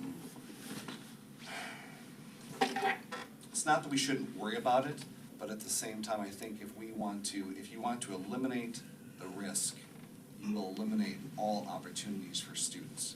Because to me, if you want to eliminate the risk of international exchange, then you need to talk about eliminating the risk of an injury to someone on the football field, an injury to someone on the wrestling mat, an injury, you know, or an event that happens where somebody does something on a local field trip. I'm not So- saying that I wanna eliminate anything. No, I agree. I made but- that Right, clear and when I I get that. I guess what I'm trying to phrased say this is, to you. I guess what I'm saying though is like, I think your question is, the way I read your question is how, I you know, just what's the wanna know liability? how it would've been handled. How it would have been handled? Yeah, forget the liability, forget the lawyer Right. jargon. Right. If that person would have been taken to prison, what would have happened? So can I just interject for a second? We need to stop talking about that person, right? We can't talk about an individual person, and we just had a trip. There wasn't that many kids on it, so we can't talk about individual. If we have a student who was in Germany, per se, or Costa Rica, or Thailand, who was arrested, and our contract's pretty clear, right? That parents would be required to go over, right? And handle that situation. If it's something to a situation where that person would be asked to leave the country, or they did something behaviorally, maybe not put in jail or arrested, but broke their contract, and they had to come home, it's clear in the contract as well, and parents have to sign that they are going to pay for that student's new ticket and that chaperone's ticket to come back to Lodi, and if time permits, pay for that chaperone to go back on that trip. So that's laid out pretty clearly. Assuming they were in a situation to come home. Right, so, or they would have to go there. Which is to the point, which is getting to the point of the question. Yeah. Slash concern, slash. Yeah, I just need to make sure we're not talking about a student in an The open incident. board meeting. I don't know. I'll phrase It's it in a whatever, small I'll phrase it in community. whatever way you want it phrased. It's a small community, and we just need to be careful protecting our kids. Is what, and again, kind of what you're trying to do as well, right? We're trying to protect our kids, but we also got to do it here. I don't know what it is. But there are people who listen who do. Again, to my point, I just want to understand how that would have been, how it was, had that situation been much worse than what it was, how it would have been handled. I get that if you breach the contract that you signed for your behavior, you're sent home and it's at your cost. I'm just saying, if the person couldn't have been sent home because it wasn't up to them if they wanted to Mr. go home or Fossbender not. would have called Mr. Gellner, called myself. We would have had a conversation about what would have happened. We would have made some decision. We would have left the staff member there until parents could have arrived and taken over. Right, we're not gonna leave a student alone in a foreign country. But we would, the expectation would be, we are not going to stay there, because we are not the legal custodians of that child. We are, when they're there, but when there's an issue like that, again, parents are expected that they are going to come, and then they would have to pay for that chaperone to come home at a different time, because if they would have missed their flight, or that they can move on and continue on with with the rest of the trip. And you just answered the question. I'm sorry I didn't answer it that way. That was much more eloquent than I could. I didn't phrase it that way initially. You That's answered okay. it perfectly. So do we need to make a motion or? Information only. Discussion. Action. The only motion you would have to make is if you're going to change the program. If you're not planning on doing anything, you don't have to make any motion for it to continue. But that wasn't, again, it wasn't clear when we put that on there what we wanted, so that's why it's a discussion/action. Okay. Well, and I'm glad we had the opportunity to see how many students have had these opportunities, and like you said, the expanding rings of influence of those Thai students coming over. So it's kind of a great reminder of how great these programs, the good the programs do. So I appreciate you taking the time to answer the question. I'm guessing this is the letter you sent Vince this morning. No, the piece that's this morning This is is the answer to the questions that were asked. the revised 2022-23 exchange behavior contract was added in. And again, we'll have legal counsel do that. Our legal counsel's been busy, and we are going on a trip right now, so he hasn't reviewed them, but they are. I just wanted to say that this information, like Angie said, is phenomenal. It's great to get it. So. And thanks, JP. You do a lot of work, and it's been wonderful. I mean, my son is a world traveler now because of you guys. So it's made a huge difference. I'd also like to add, I'm sorry. In preparing for this meeting and just reaching out to my network of German teachers, throughout the country. They're impressed to know that I now work for a district that sustains 3 global programs in a community this size. With, you know, we have Spanish as our world language, so that to work for a district that supports this diversity is impressive.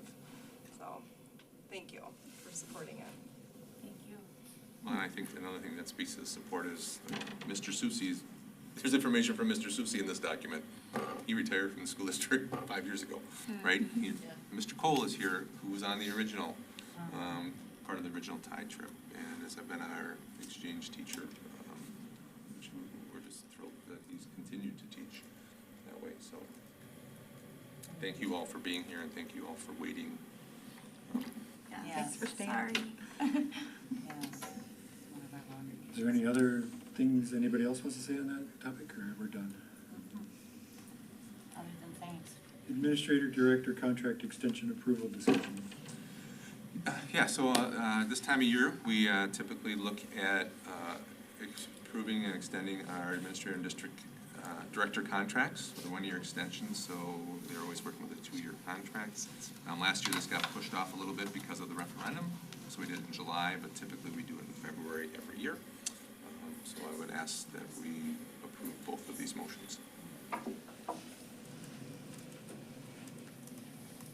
I make a motion to approve administrator and director contracts with 1-year extension through June 2025 for Ms. Fossbender, Mr. Shaneman, Mr. Pertzborn, Mr. Jelnick, Ms. Schrader, Dr. Carls, Mr. Richter, Mr. Marshall, Ms. Carls, Mr. Potter, Mr. Horan, Ms. Price, and Ms. Sachin, with compensation levels to be determined prior to issuing a formal contract. I'll second. Motion by Barb and a second by Heather. Any further discussion? All in favor say aye. Aye. Is anyone opposed? Passes 7-0. So I'll make a motion to move to approve the issuing of a 2-year contract, district administrator contract to Mr. Bryning, commencing on July 1st, 2022, and extending through June 30th, 2025, with compensation level to be determined prior to issuing a formal contract. Second. Motion by Terry and a second by Barb. Any further discussion? All in favor say aye. Aye. Anyone opposed? Passes 7-0. State convention update for the board members who went. What can you share from? Well, I have a lot of notes, but we're here really late, so I'm just gonna say that I am officially a school board nerd and I loved it. It actually made me aware of how awesome our district is, not that I didn't know that already, but it was nice to get that, like, extra, that verification. But I do have a couple things that, I am planning on talking to, like, there was this one thing that they had, it was energy conservation, and it's almost like a contest. And they basically put an E-gauge in your school, and the students and staff work together to try to cut down on energy, and then if your school does it the best, out of 6 weeks, then you get $2,500. And you get to save money on Your energy. Yeah, That's the bigger one right there. And then you keep, I had to ask because it didn't really make sense, because I was like, they install the E-gauge, and you have to pay for that, but then you sign a form and they reimburse you right away. So, and I was like, okay, so this is totally free, and they said yes. I was like, okay. So, obviously it takes time. Like, obviously, I would not be involved in it because I'm not in the school district, so I would want to talk to the building. So you'd want to talk to Dr. Carls, because you'd have to find people to take it on. Yes, because you want like a kind group. of thing, and Yes, and you merge want, it in, kids are the biggest group that's gonna push for it. Like, they had competitions, just everyday competitions. Like, they would have a crew that goes around the school and like, oh, you shouldn't have those lights on or something, and then they get like marked. And then, classrooms who did the best would get, a little reward or something. And then they had like a minute where everything gets turned off, and then they get to see the gauge just go down. So the kids like that, and I just thought it was really cool, and I just thought it'd be kind of fun competition, and would just get everybody to kind of work together. So can you take that initiative to talk to him about that and get that? Sure. Yes.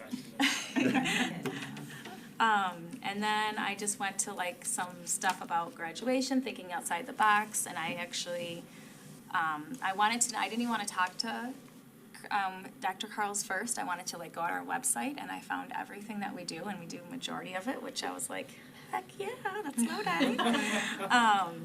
And then I went to onboarding new school board members, and I have to say that Vince, you do awesome at getting us prepared for that first meeting because it's pretty darn scary.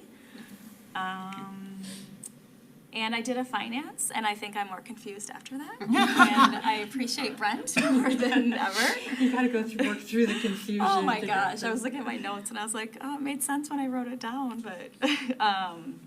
And then another thing real quick that I was hoping to talk to Andrea about at some point, but I know that she does a lot of this kind of stuff, is just, it's called Communities of Care through TIG, which is Trauma, Illness, and Grief, and it's basically setting up a group in the district to deal with if we ever had like a major trauma.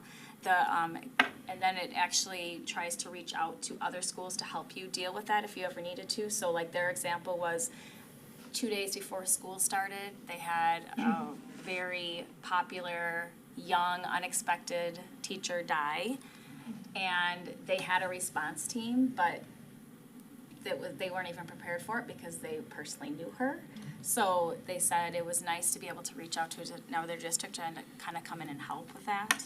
So I It's a thought, great program. We were doing that in my previous district when I left.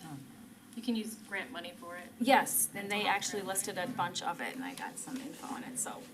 But no, I loved it, and I wanted to like soak everything up with a sponge, but I tried my best. Sounds like you did a great job. Yeah, well, thank you. Well, I sat with Heather during the one finance thing, and it's the same thing. Second time I've gone to it, and it's like better each time, but it's I still. go like 10 times. Oh my gosh. But I went to everything on mental health I could find, and I was, again, really proud of Lodi, and I met with Adria the other day and really kind of made myself nice little pictures of mapping of what goes on, and we've got it down, and especially since we've now contracted with the Wanakee group. And so much of it is, it's been organic and it's been here a long time. I mean, I've been around the district for, well, since I graduated and then had kids and had grandkids, but I worked here and I'm just so impressed with how we do deal with what we deal with. I mean, from the teachers on, and then tonight we saw it again. We are really ahead of the game. I mean, we can really go and do a bunch of the presentations. But I like going and finding that out. And Vincent Adam gave a great presentation that was well attended. So it was a very good WASB. So WASB. Sounds funny. Before we move on too much, Yeah. sorry to interrupt, but knowing it's a school night, it's almost 10 o'clock. If our student rep wants to go, can she go? Yeah, sure, yes. Whenever Take you're all my ready to go. candy. Go study. Here, take Go all study. my candy. Anybody else want to give her a candy? And our administrators. No, like, Oh, yeah. just, We'll you keep have to moving. stay for We'll just keep one more moving. minute. One more Till I minute. get this done. Okay. You want to I was there and then I tested positive for COVID on the first morning, so I had to leave. I couldn't believe that. I know. Neither could I, because I wrote the Sure, yeah. I never got it. Never got it. Nope. So this is for the high school and the middle school both. They have programs for both, fully paid for. They take care of everything. It's called the Wisconsin Business World. It's the career fair on steroids. They get people to come in and actually do demos, not just, hey, take a job for me in the summer. Here's what we do, and actually do this kind of stuff. They actually do programs with students, pay for the whole thing, run through all this stuff. Your teachers don't even have to necessarily be there. They'll even take care of that part, right? Teachers can go do something else while they're working with the students. You just call these people. They'll give you the whole PR special thing. It's all business related, and the businesses fund it all, and that's why they have money. So, because you're teaching kids and showing kids about the workforce they're gonna go into. So, That sounds cool. it was just like, wow. We're Yeah. meeting with our CTE department on Wednesdays. Yep. Just have some fire. Give them the brochure. Right, but this is about way more than just CTE. It's about all kinds of stuff. They have summer camps, they have all kinds of stuff for this stuff. So I'm gonna give it to you, but you should also, right, so middle school, high school, and Dr. Carl's all, and all your other people too. So you just pass that down. Appreciate the information. Yeah, Thank no, you. it's, just talk to them, and they will come out and give you the whole spiel. Thanks, Al. You're welcome.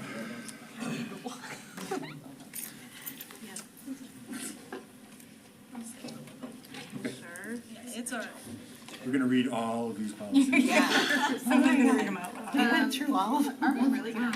No, I'm joking, I'm joking. Like, can we Just go back? joking. Could use a bathroom. 3 a.m. We're almost done, actually. Okay. There's only a tiny bit So left. does anybody else have trouble with board docs the way is anybody else that's cutting off the edge of the document?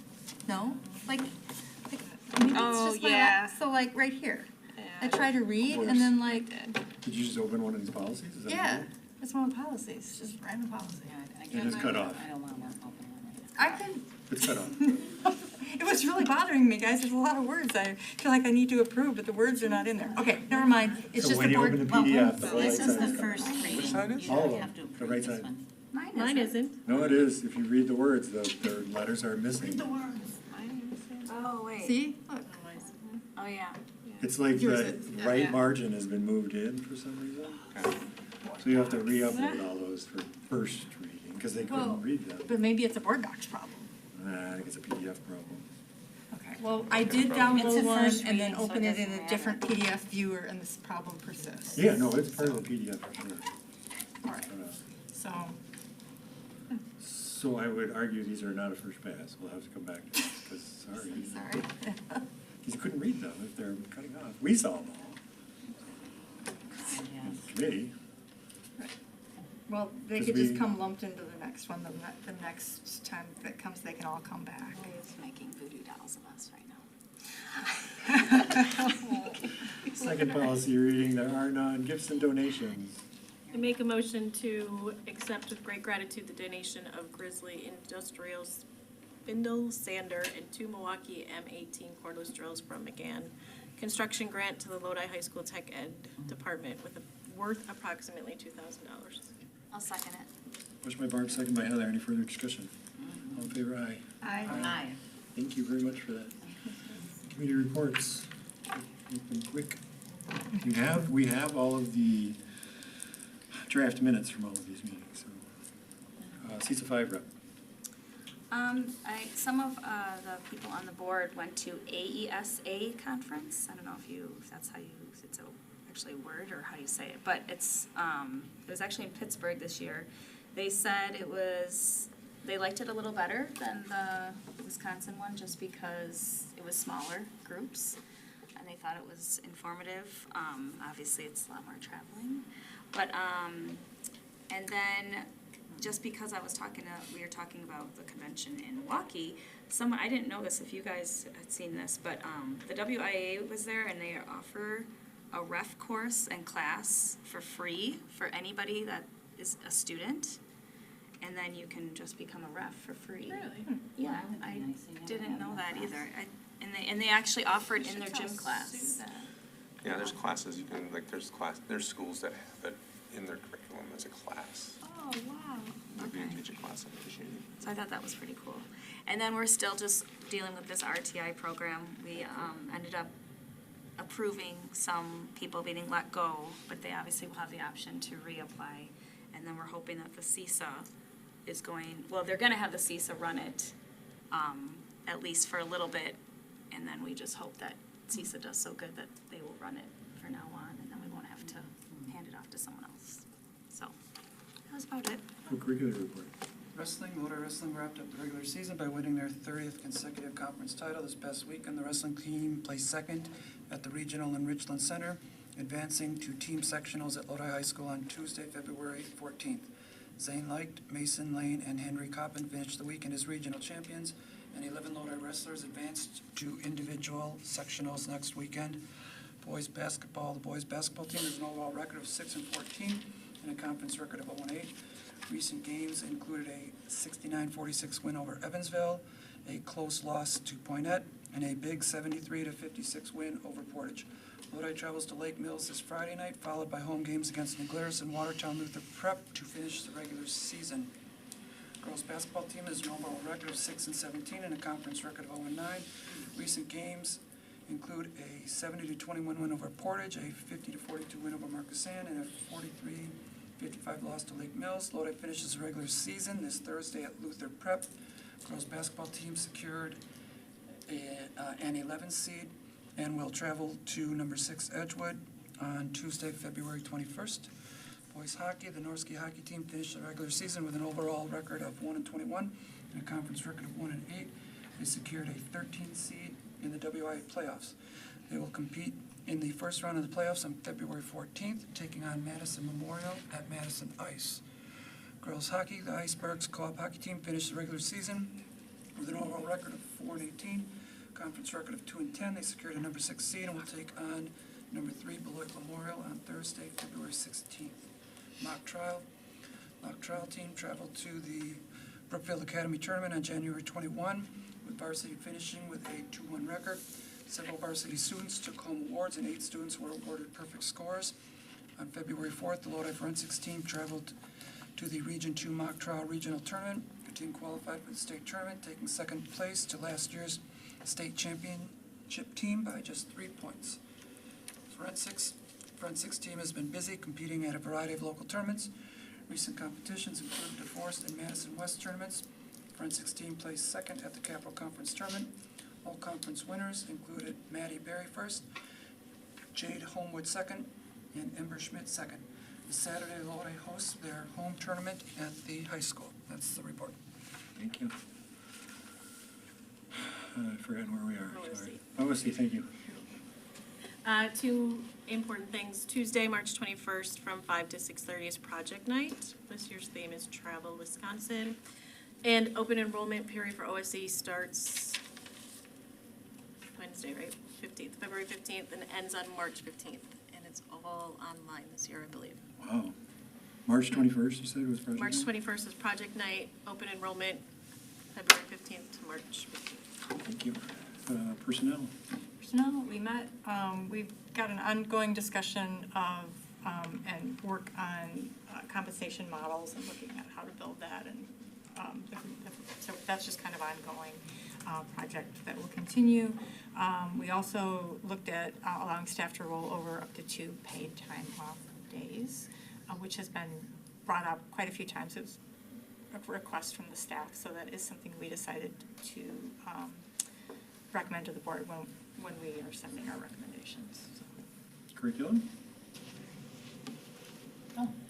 So Nick had come and given us a great presentation on advanced learner, gifted and talented, and a discussion on that and what we do serve, what we do with our gifted and talented kids and what might be more possible for them and how many we serve. Also, we had a really wonderful presentation by Michelle Howe about science and what's happening in the primary, elementary schools, as well as science and STEAM in the high school and the middle school, and as well as at the, I'm trying to remember if this primary school or was the elementary school that they're doing kind of the project-based, they're building. They've made some adjustments to Yeah. the STEAM structure. Right, Yeah. and so it was just great what those little kids were doing. So that was the overview for that. Thank you. Facility finance. We went over everything. Policy. We had a really short meeting. Yeah. We did not, we had a very long meeting. We did 54 policies, I believe. And we had a few that we had great discussion on that we just chose to table until we can get a little bit more information on them.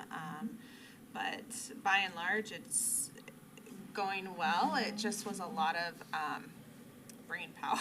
We were all mentally exhausted by the end of it, so.